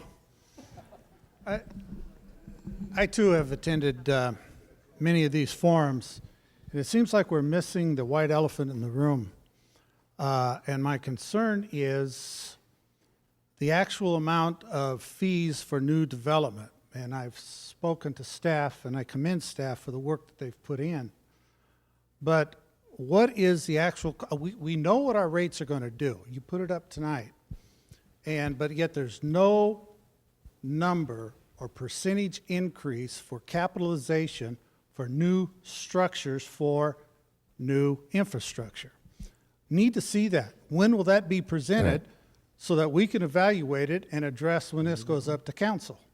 All right, I'm going to try and get you an answer on that right now, okay? So, Brock, can you help us out in terms of the amount of money that you, in coming up with the capital plan, have assumed is going to be generated on the development side to help pay for all this? Can you give us any idea at all? Well, as Tommy pointed out early on, this is to fix the problem that exists right now. You know, we've been pumping the groundwater from 64 to 2014. And so what we're doing is the sizing of the plant is to meet the existing problem. So if we need as well, and so what we're trying to get to is that as development continues, you know, they're going to have to buy capacity with the expansion of the plant, and you know, or some other facilities. It's just not about development. There's a very fair and equitable approach to this, and right now we're just trying to address the existing problem. Development fees will be addressed. We're, you know, part of what Tommy laid out here is that, you know, we're going to ask council to authorize us to move forward and do a study so that we can true up all the developer fees. We have urban growth management areas scattered throughout the city, and we're going to be evaluating all of those, increasing the fees so that they're appropriately covering transmission, distribution, and surface water treatment facilities as we move forward, and recharge. All of those are built into the developer fees. But he asked, I think, a more specific question. When do they get to find out in this overall capital plan for this proposal what portion of it would be paid for by developer fees? I mean, it's a, I don't know if it's a knowable answer, but at least some idea. It's going to be really important because there's a great amount of, I'd say, distrust that developers are paying their fair share. So you're owed to answer that question. I just don't know. Part of it depends upon how many new things get built. I mean, you'd have to make some sort of guess about how you think that's going to go. But we've added that. Tommy, do you want to? So just to give you some data, because I looked at I had the same question. I looked at the data. And so what I can tell you in looking at the data for development fees. So the growth in the city the last 7 years has been about 0.86%, so less than 1% growth in the city the last 7 to 8 years. The developer contribution to the annual budget of the water division has been at 2%. So growth has been coming in at less than 1%. Developer fees we've been collecting are representing 2% of the overall budget we have in the division. Now, is that the right number? I know I can tell you right now, the first thing I wanted to see was, is it more than the growth rate we've been experiencing? And yes, it's more than the growth rate we've been experiencing, but is it enough?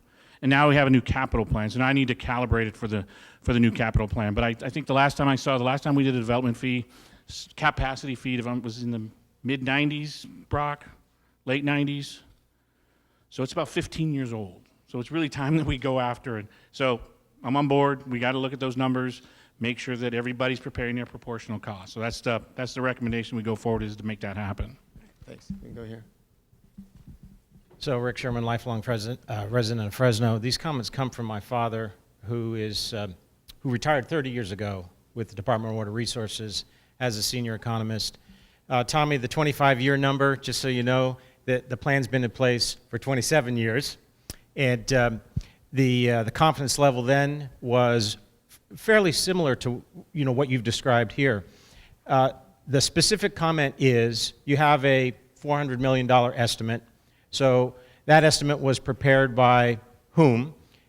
You have a consultant that the city has retained. That's the same consultant that has had a rather disastrous outcome in another project. So what is the confidence level that they're not going to have that kind of issue here in Fresno? And you're going to have to help us out.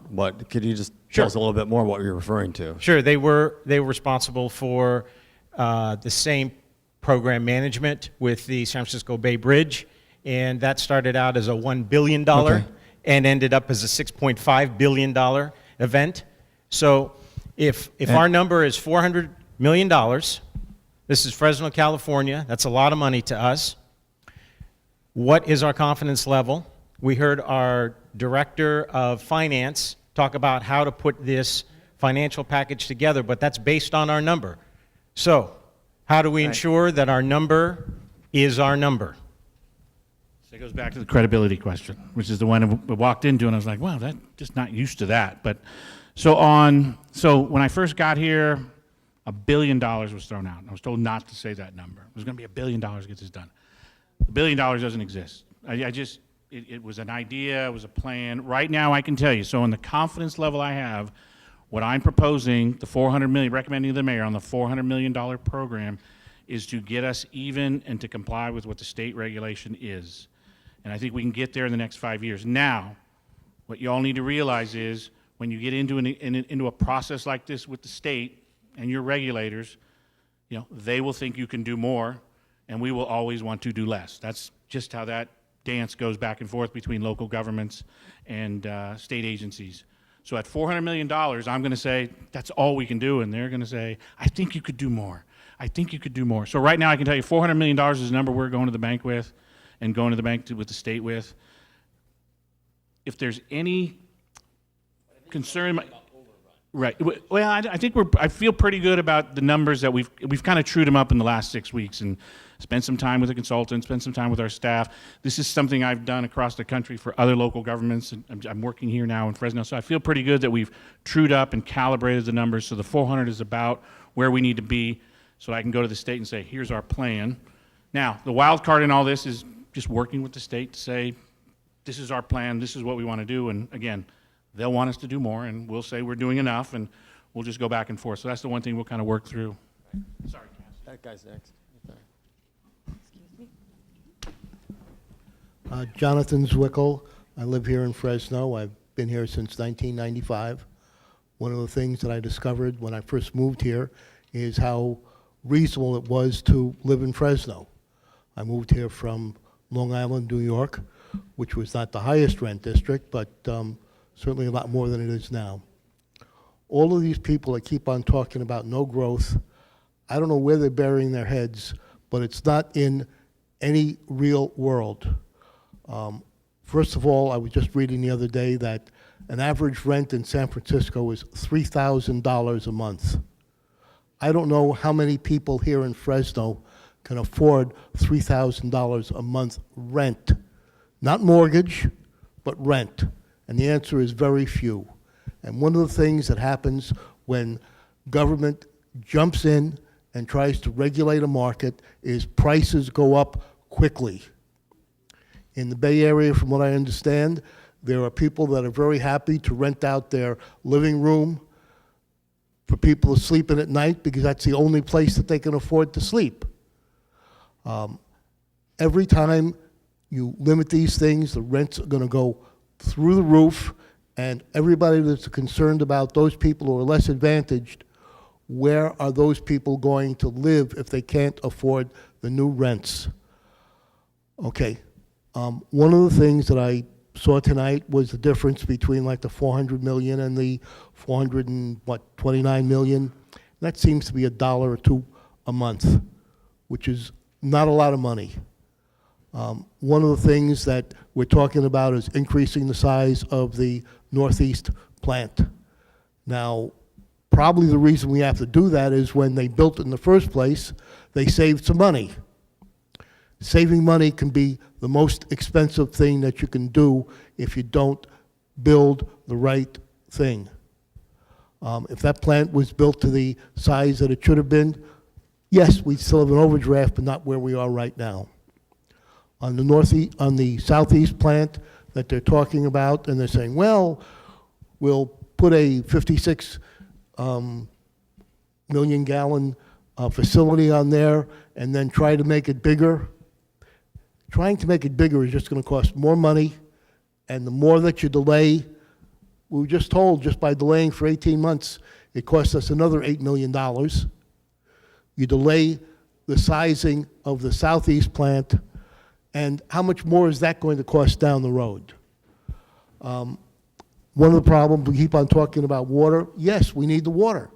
You just can't keep on digging a deeper hole, which we're doing, without eventually having to pay for it. Unfortunately, the city council, our city government didn't do what they should have done 20, 25, 27 years ago. Unfortunately, we can't change that. It'd be great if we could all go back 25 years and make changes in our lives so that we could be better, but it ain't gonna work.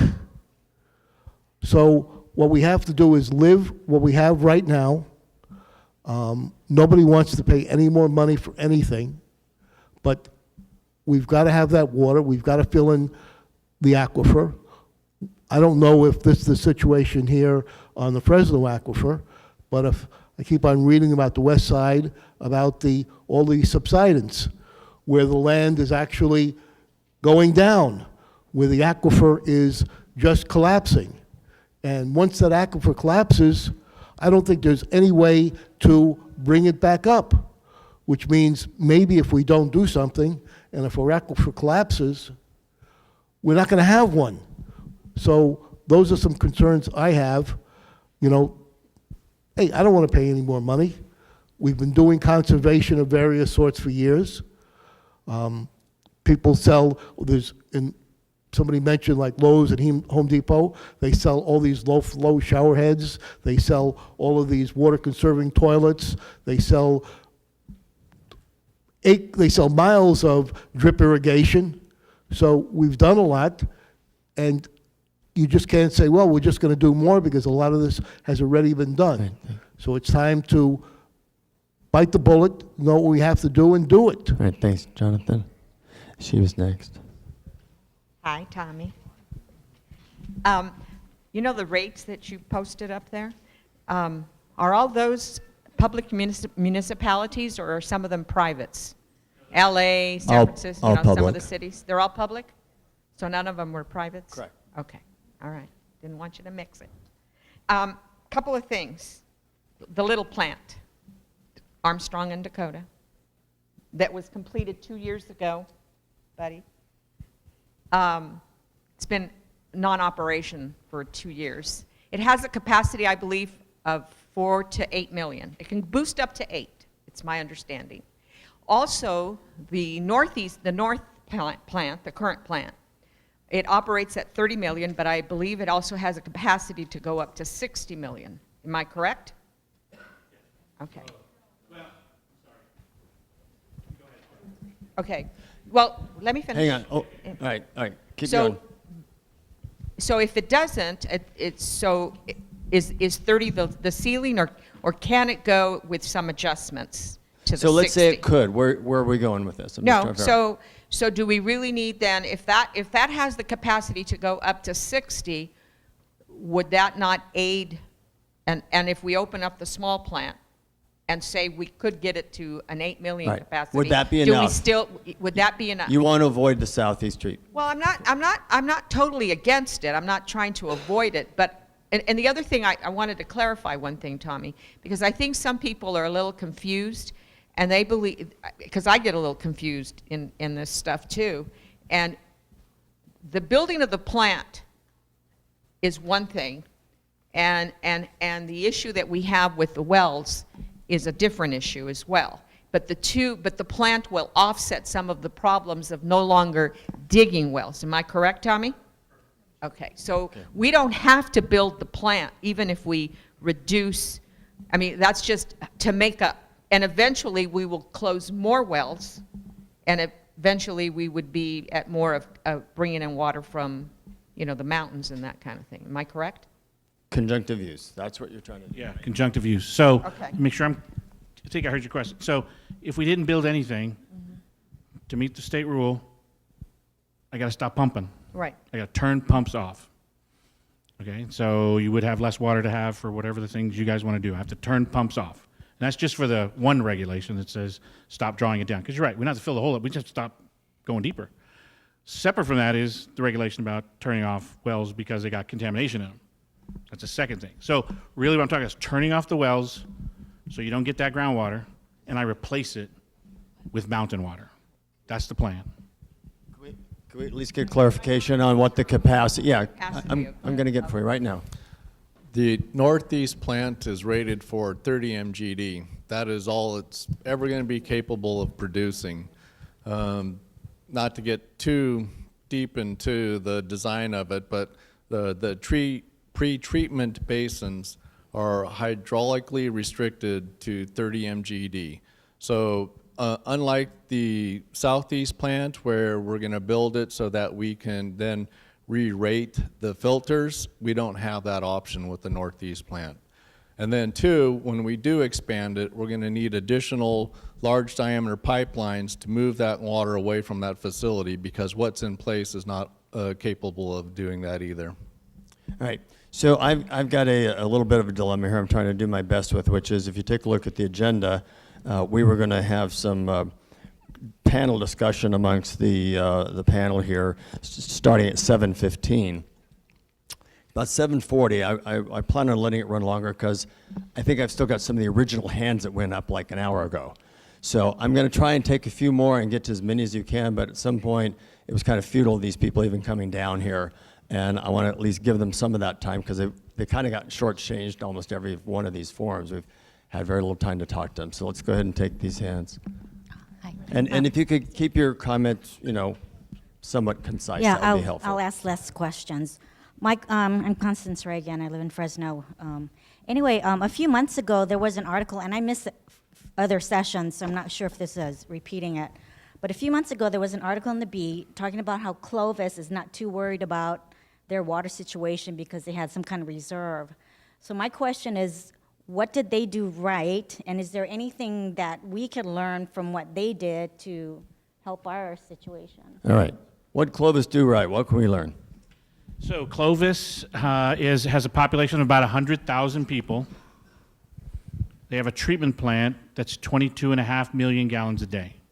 So they have 1/5 the size population that we do, and they have a treatment plant that's just a little bit smaller than ours. So if you took 100,000 people on 22 MGD and said, well, they should, if they were our size, they should have a plant that would be 5 times the size, it'd be 110 million gallons a day. What we're proposing is we have 30 at the northeast and 80 at the southeast. That's 110 million gallons a day. So their ratio, they're just in balance right now because they have the ratio that we're trying to get to. You know, what seems interesting is because of the surface water, it's kind of like you have water, you don't have infrastructure. Right. Okay. First, let me say it was a real pleasure to hear a Long Island accent again. Haven't heard one in a lot of years. Tommy, I'd like to get a couple clarifying points, if I could. We're looking at 56 million gallons, hopefully recertifying to 80 million gallons. Based on some reasonable projections of growth, how long would that last us? Before we have to build another one. Right. So the way we're forecasting the curve right now, growth plan is 1.9% growth rate. That's the growth we're kind of seeing out there. The state law that they're looking at is they want you to be kind of working toward balance in that 2040 timeframe. That's when I showed that curve kind of getting flat where we were going to be flat. That's about 2040. So at about 2040, all else being equal, not another drought, not another regulation, not another more contamination, not something else. Right now, we think that that plant will push us to about that. We'll have to start having a discussion about another plant expansion in that 2030, 2040 timeframe. I'll be here. I do have, has this thing been designed yet at the lower $400 million figure? The thing being the southeast. The plant, yes, southeast plant that's going to go. So the design engineer was hired June of 2013. He was going to design an 80 MGD plant out of the box. And then we went through all this, and they've kind of slowed down and put the brakes on. We have encouraged them to continue to move forward, designing a 56 MGD plant that's when do you be expect re-rated design to to be 80. done? Right now, I don't know if they're in the room. Where's my engineer? I think we're talking April, May. April, May How long a timeframe. construction period? 3 years? Construction? 3 years. Somebody got a crystal ball that says 400 million is still going to be good in 3 years? 'Cause It's already been inflated, so again, those curves are pretty right on with so we've forecasted forward at about 3% growth rate on the construction cost. So everything's been inflated forward. Any to account for that. contingency money in there because you're going to find stuff that you didn't think was there? That's one of the things the engineer's been talking to me about is what are you going to do if, and again, this is the kinds of things that happen when I can tell you, getting off track a little bit, when China was going forward and building the Olympics, you couldn't find metal, concrete, anything, and the prices went through the roof in that run up to prior to 2008. I don't know that we see anything like that internationally, but one thing that could change our cost profile, high-speed rail. High-speed rail could really change the pricing metrics in this region because they're going to be competing for a lot of the same people and materials, concrete, metal, laborers, all those kinds of people. So that's been factored in a little bit, but we're trying to get ahead of them. Well, not to mention if Congress ever decides to do some infrastructure. Right. That'll tear the hell out of steel and concrete. All right, so I'm trying to go with my original hands if I could. I know he's one of them. Yes, right here. Sorry, I'm getting lost in the numbers. I thought the Kings River water that was going in the Sega plant was 120,000 acre feet, so why are you building an 80,000 Are you equating gallon acre plant? feet with million gallons per day? No, there's 3 acre feet and 1 million gallons. I'm just lost in the numbers. But the much more important question is, no part of your plan addresses a a recycle system. If you substituted a complete reuse for this Sega plant and use that water, you could stop pumping even more. Why isn't that alternative presented and discussed at this forum? Right, good point. So right now, we are focused exclusively on what we need to do to go after the groundwater legislation for the overdraft and the contamination. We do have another utility, have a separate fee schedule for that. It's on your water and sewer bill. It's on your utility bill. It's the wastewater utility. And so right now, we are building for $25 million, got loans for that, low interest loans for that. For $25 million, we're building a 5 million gallon a day. That'll give you a sense of the cost. Okay, a wastewater plant, we're gonna build 5 MGD at about $5 a gallon. Water plants, we're building for $2, $3 a gallon. But we're building a $25 million water or reclamation facility at our regional wastewater treatment plant. It's gonna pump water into the city that we can use for non-potable purposes, irrigation, fountains, dust control, street cleaning, that kind of. So we're going to be even talking with Alan at his group about maybe are there some basins, we might be able to put it in some of the basins if we can demonstrate to the state it's not an issue. So that's the phase one. Phase two is getting the distribution pipes out.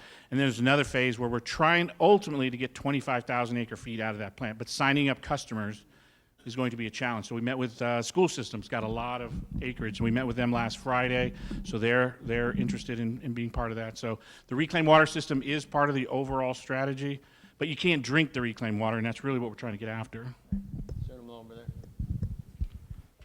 My question's for Tommy.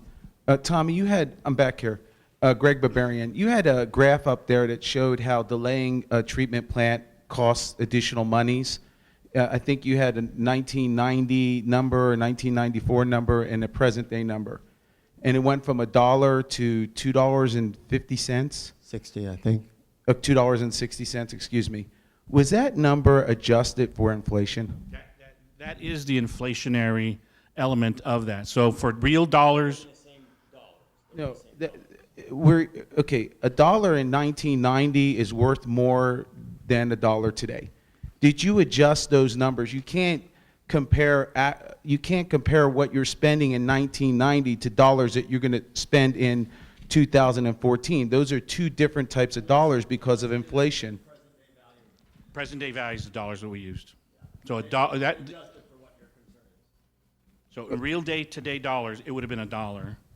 In 2014, the real day dollar then today is $1.50. And now we're looking real dollars today. We adjusted it so you can compare it against today's dollars, what we're spending. Okay, so in real dollars, so you're saying you adjusted those apples and apples in real dollars? That's exactly what he's saying. Okay, thank you. All right, Mr. over here. Okay, this is the fifth forum, I believe. Four. I've been to all of them. Just number 4, okay. And always my issue is I don't see the importance of conservation, including all the possibilities, including letting the people do their own gray water system. One time, just once, one staff member said, kind of mentioned that there were downsides to using gray water. Well, maybe so. Okay, you deal with that and you educate people and you do it right. You give them, the incentive to put in a system that does it right. Composting toilets, okay? This uses no water. Tommy, when I tried to get you to deal with this before, you brought up replacement turf. Well, I hope the replacement is chips, not other grass. What is that about? We have to conserve our water. We can't just get more. Just because we have some good water down there, and I don't want you to take any more out. All right. All right. I can't think of it all. So I want to ask a few questions, if I could, of the panel here, because a lot of people have had a lot of different opinions. One of the ones, obviously, that's come up a lot is, what's the state law? Do we really have to do it? What are the consequences if we don't? Can we get the state to pay for it if they're requiring it of us? So Cassie Chahan, I think that's something that you've provided some feedback to us in the past. Maybe you could kind of clarify that, at least from your perspective as a regulator. Sure. And you just introduce yourself if they don't know. Yes, I will do that. See, her little bio is on the back. She's with the California State Water Resource Control Board. Yeah, and with the State Water Resources Control Board, I'm specifically with the Division of Drinking Water, and we are responsible for ensuring that all public water systems meet the drinking water standards. So specifically, you asked a question in regards to what happens if a utility doesn't comply. And essentially, every utility has an opportunity to get into compliance. Once they are not into compliance and a determination is made, they're issued a compliance order. The compliance order has a directive that they notify the customers that they're not meeting a drinking water standard. They provide a plan and time schedule to the state on how they're going to get into compliance. And typically, that compliance period is about 3 years. So they are under obligation to get that system, that source, back into compliance within a 3-year period. And specifically, this would be applicable to the adoption of a 123 TCP MCL. And Tommy mentioned this, it's probably going to happen in the next year. And it will allow for initial monitoring, which typically happens during the first 6 months after an MCL is adopted.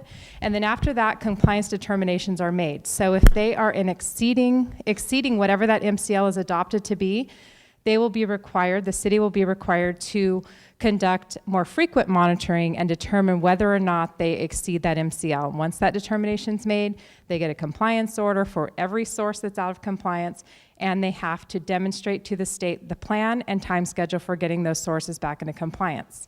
That will heavily impact the ability of the city to meet demands in Southeast Fresno, and we are extremely concerned at the Division of Drinking Water if that happens. We are concerned about the smallest utilities running out of water, which, believe me, with these drought conditions that we have many utilities that don't have enough water to meet the demands of the system.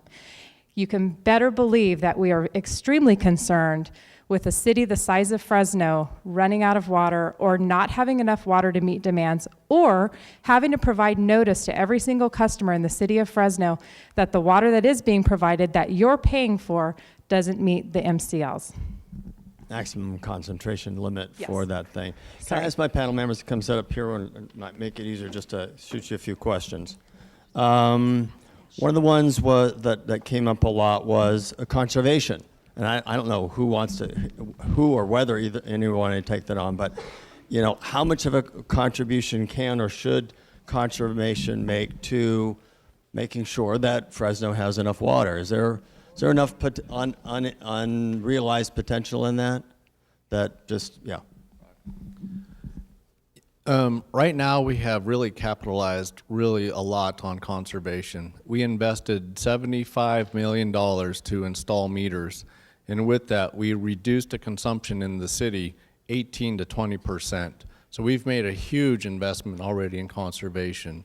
Moving forward, we're going to look at programs to incentivize further reductions in landscape irrigation, in-home use for dishwashers, and that kind of thing. And so we've already invested significantly in conservation. And so the incremental increases moving forward won't be quite as large as we did with the meter installations, but that is certainly something that's in our portfolio moving forward.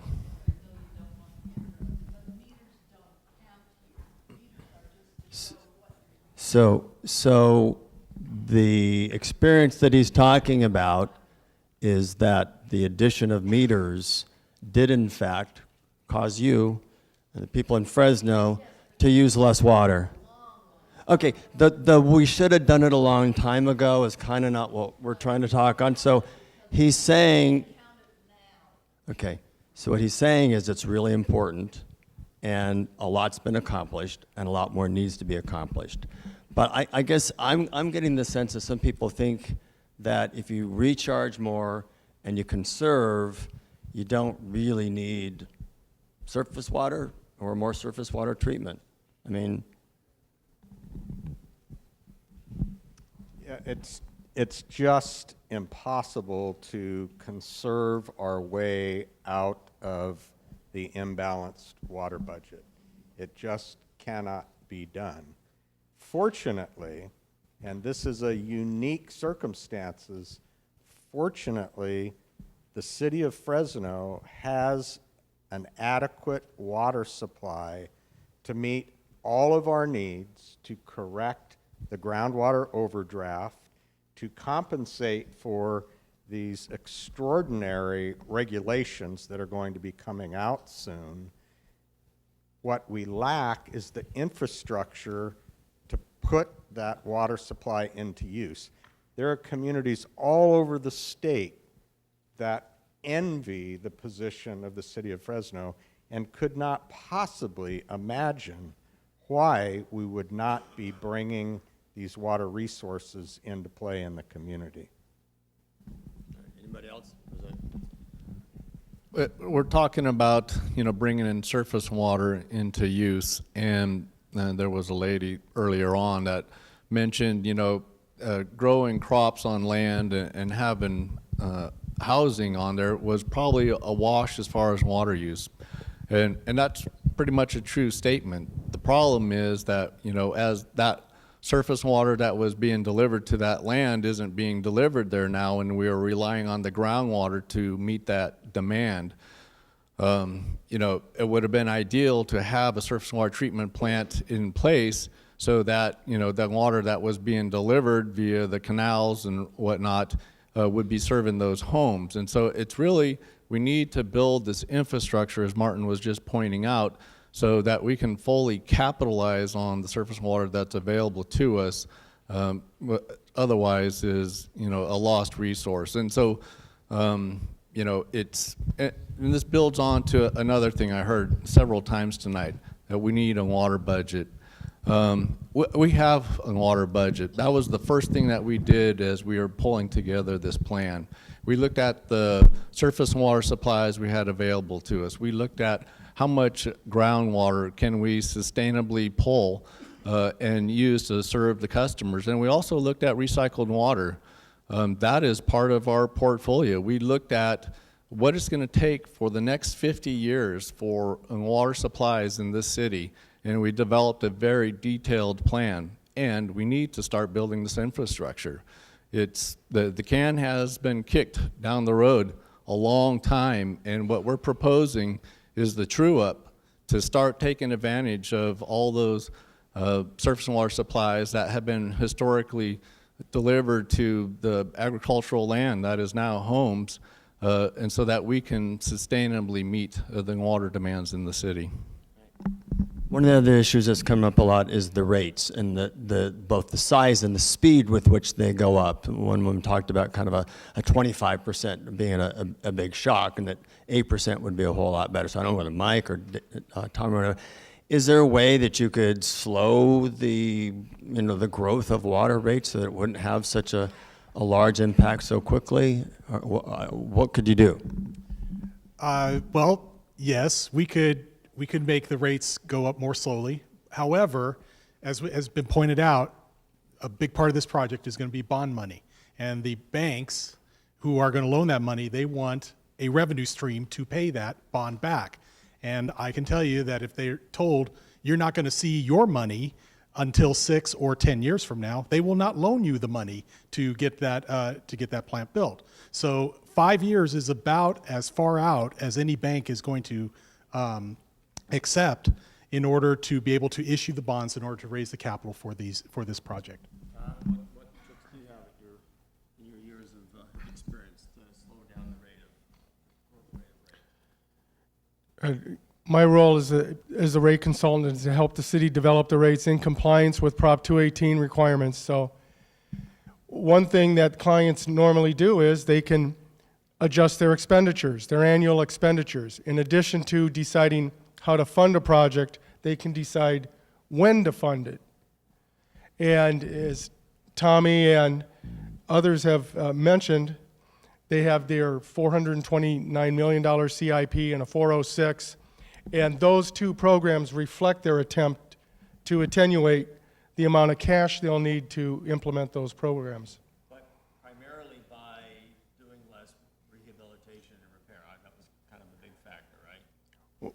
Well, yeah, they made a conscious decision on which capital projects they would like to implement in a given year. Right. I was just going to say, Tommy mentioned that the city has applied for state revolving funds for at least to pay for a portion of the Southeast plant. And we have done a preliminary investigation on the rates that are currently being charged and whether or not, based on the current rates, the city could afford to take out a loan.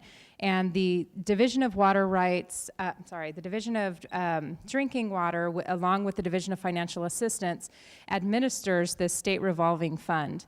And the preliminary assessment is that based on the 4-year projected rate increase, the city could afford up to the $50 million that we were potentially going to fund. The 2012 rates, is what we're paying now, are not adequate. And that is a big concern because the funding is essentially zero interest loan, and it doesn't get much better other than a grant, which the city's not going to get, but it doesn't get much better than zero interest loan. And the division is extremely concerned about being able to fund the project unless the rates are increased as they were originally proposed. And even the 5-year proposed increase is a concern because we were basing it on a 4-year rate increase, and the rates needed to be what they were proposed to be in 2016, 2017 in order to demonstrate that the city had enough revenue stream to cover the loan and the O&M for the constructed project. How big a part of the plan is building more recharge basins? I mean, it kind of got, we didn't spend a lot of time talking about that, but is that a big part of this too? As we develop the 50-year water resources management plan, recharge continues to be a significant role. And on an annual basis, we'd be increasing the number of acres of recharge about 13 to 14 acres a year. So if we invest on a 3 to 4 year time period, we'd be building 40 to a 60 acre basin. And that would continue far out into 2035 kind of time range. So that continues to be a significant part of our strategy. One other thing that was asked, I think Tom Esqueda has mentioned numbers somewhere between 300 and 40 years for the replacement schedule for aging infrastructure, pipes, et cetera. At the 406 one, the $406 million one, have you estimated what that looks like? How many years that replacement schedule looks like? It doesn't change. It doesn't change. The 406 assumes a minimal increase to the infrastructure replacement program. To bring it down, something had to give, and it was what we gave up was ramping up the expenditures on the replacement program. And at the 426 number, have you estimated what the replacement program? It improved, to maybe about 250 years. It's still quite a ways from where it needs to be. Where would you like it to be? Just curious. Well, I'm not setting the rates. For it to be at a 70 to 90 year replacement, we should be spending nearly $25 million annually repairing and replacing pipes throughout the city. All right. Does anybody else want to comment on whether there should be tiered rates or whether it would be better to do them sooner or whether it makes sense to put them off for a while? I'll just take a shot at that. There's a lot of divided opinion on whether tiered water rates are appropriate for the community. A lot of community members believe that, no, we all ought to pay for what we use. If you use more, you pay more. Not if you use more, you should pay twice the rate. I think we could probably get a lot of information about the difficulties of implementing legally defensible tiered rates because Prop 218 requires that your fee for a service reflect the benefits you get from that service, so that this lady can't be charged for water that I'm using. Good, yeah. So Now, he said, Tommy suggested 5 years that it be put off doing that. But Tom, is there any reason why, if you had enough data, you couldn't get enough data the next 2 or 3 years to re-propose tiered rates sooner than 5 years? Well, it's all about the data.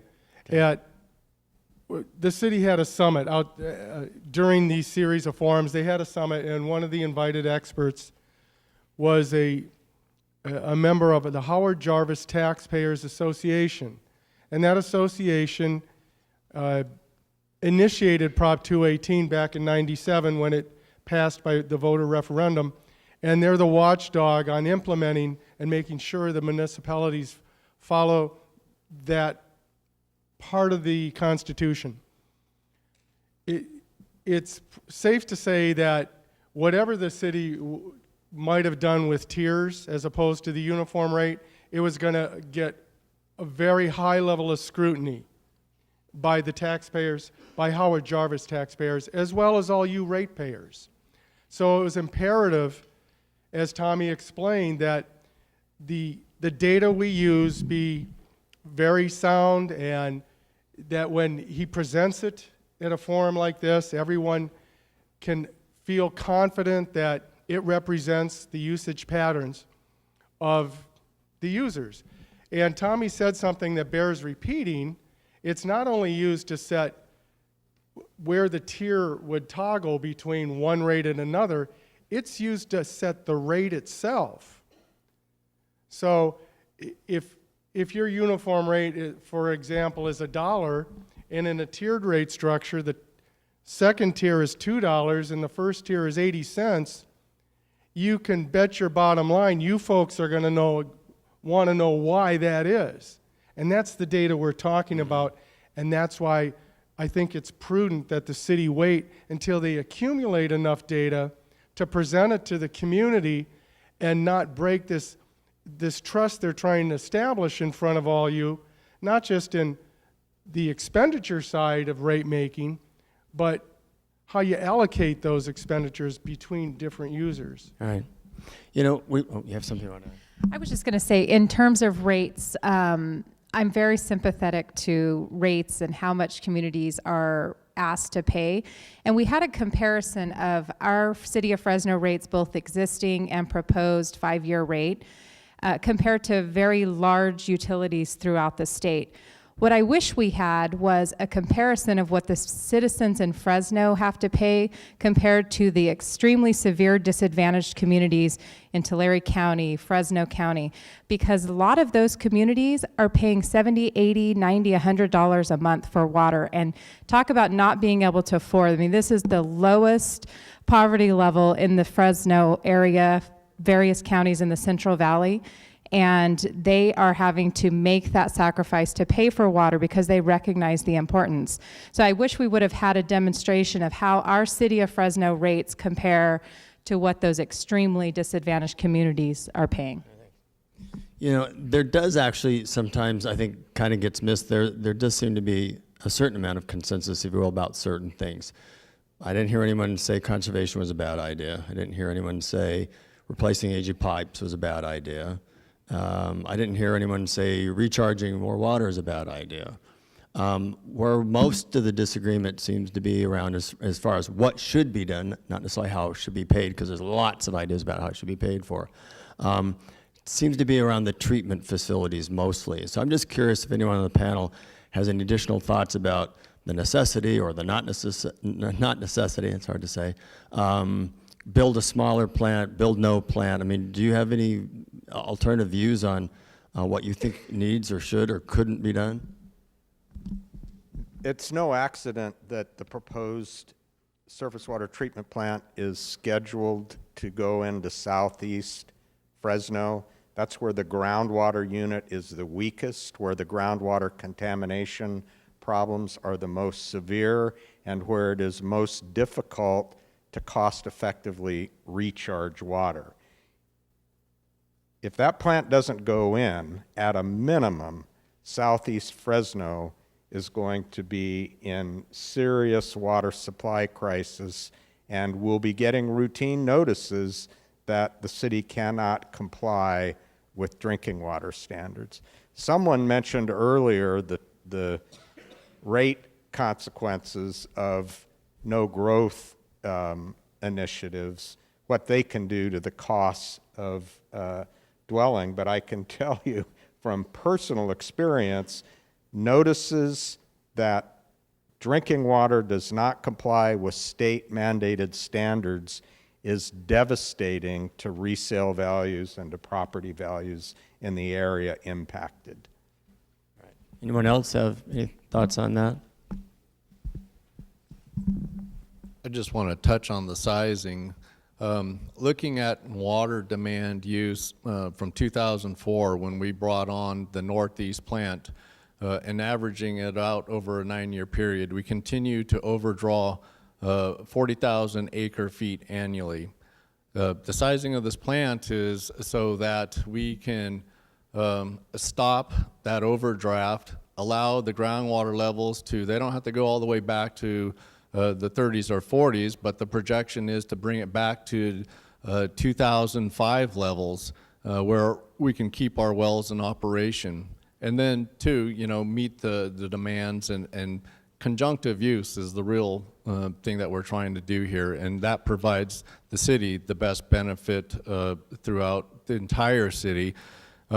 We bought the property in the southeast because there was available land, but we're going to be building large diameter pipelines essentially down to Olive Avenue alignments to reach the downtown area and everywhere in between.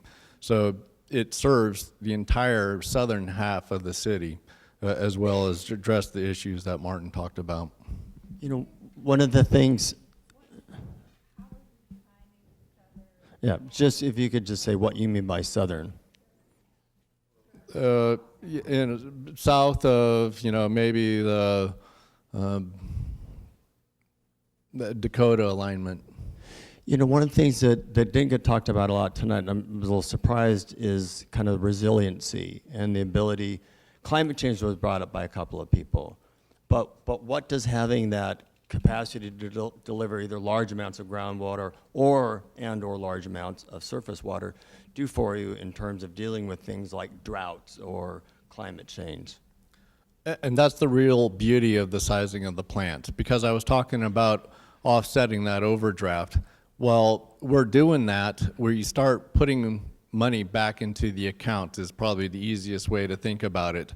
We're putting water back into the aquifer so that we can call on it on a day where we don't have the surface water supplies. And so when we have 0% allocations on the San Joaquin River and significant cuts on the Kings, we'll always have that groundwater supply to rely on.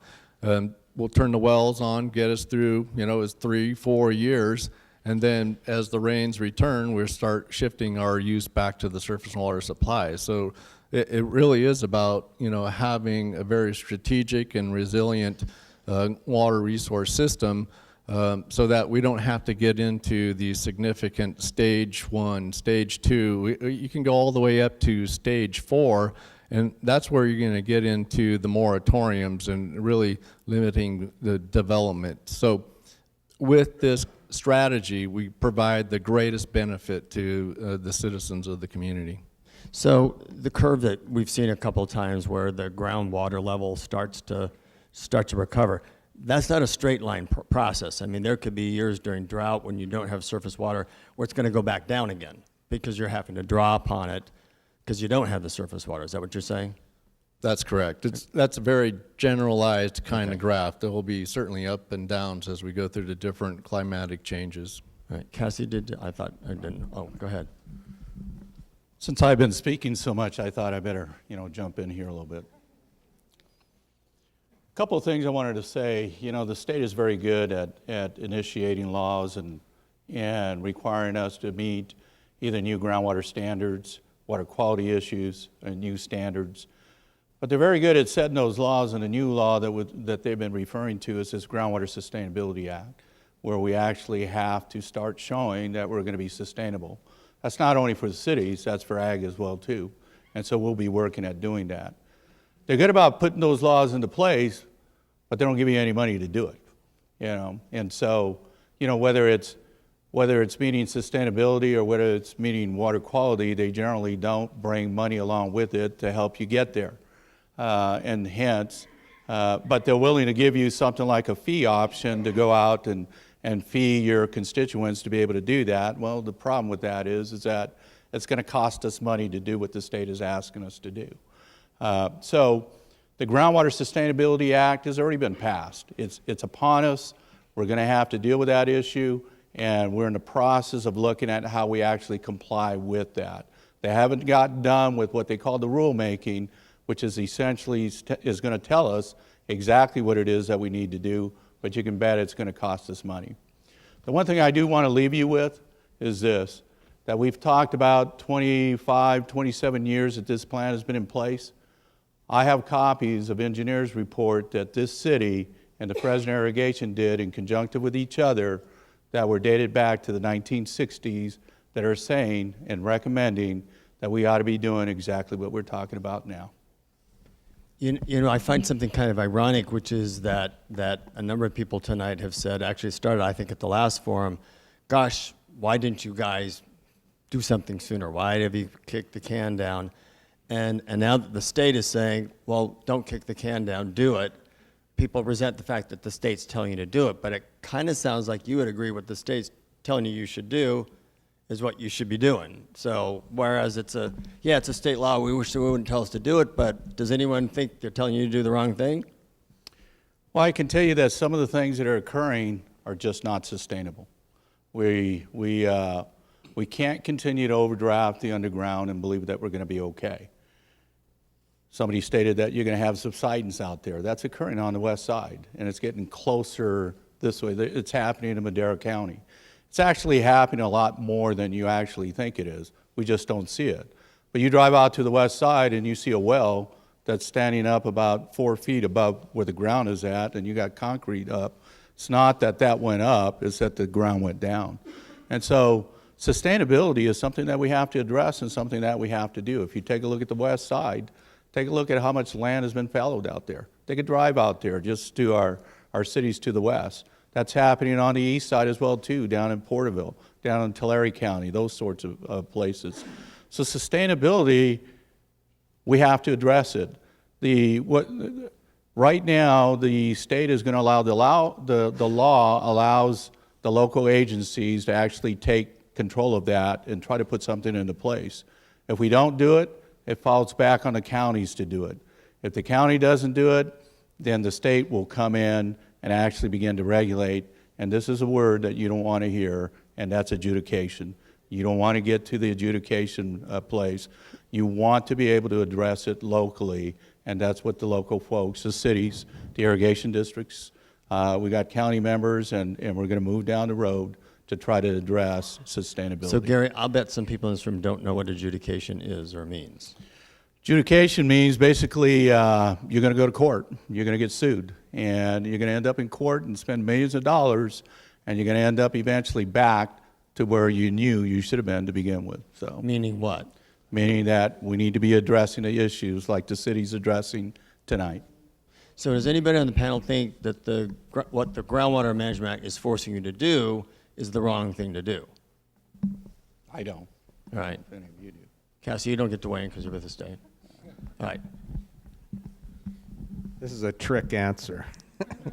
Because I don't disagree that we should be balancing the water budget for our community and that we shouldn't have been making greater investments historically. I think all of those things are true, but sometimes communities get misled, as was the case with water meters in the city of Fresno.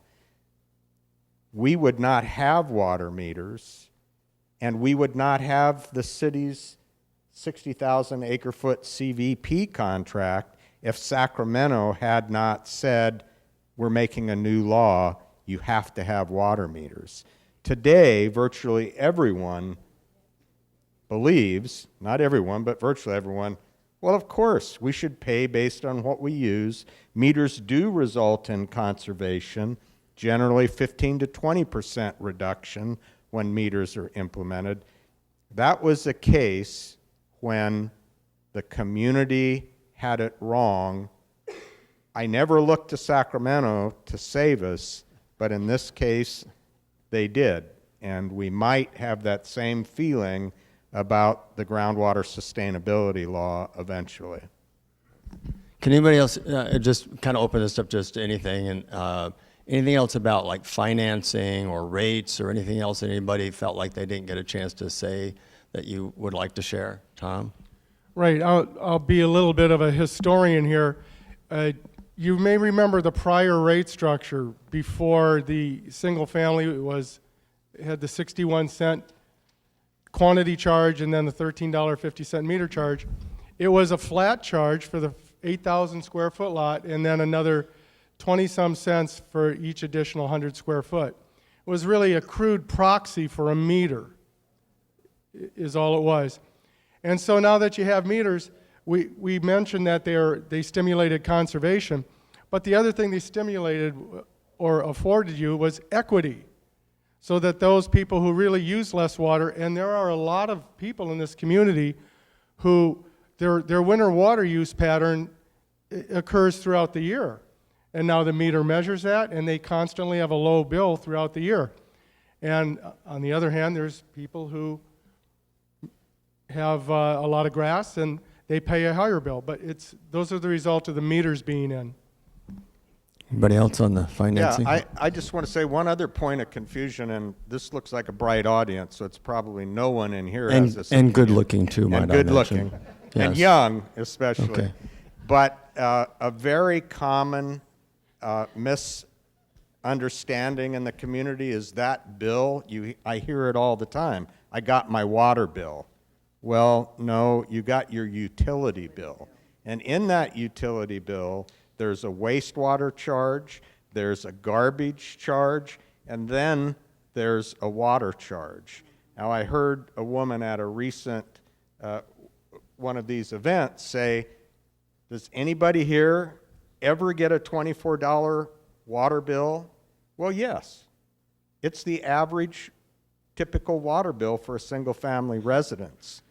What people are referring to or thinking about is, oh, dang, my water bill is $76. No, your solid waste, your garbage bill, your sewer bill, your community sanitation, and your water bill add up to $76. All right. Anybody else?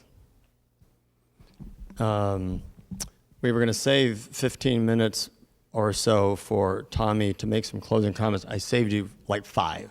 So, but you talk quick. Oh, I'm sorry. Did you have something else, Cassie? So it's 3 or 4. Okay. All right, I'll make it quick, but I have to redeem myself because I'm the state. So I know I keep hearing the state, the state, the state. So yes, I work for the state, and yes, we are in charge. We will escort you out to your car tonight, okay? So it'll be fine. Yes, we do, make sure and enforce the regulations. And a couple things, not to be the bearer of bad news, but the regulation of drinking water is getting more and more and more difficult to comply with. There are more and more regulated contaminants, and it is becoming increasingly difficult for public utilities to be able to supply water that meets all the drinking water standards.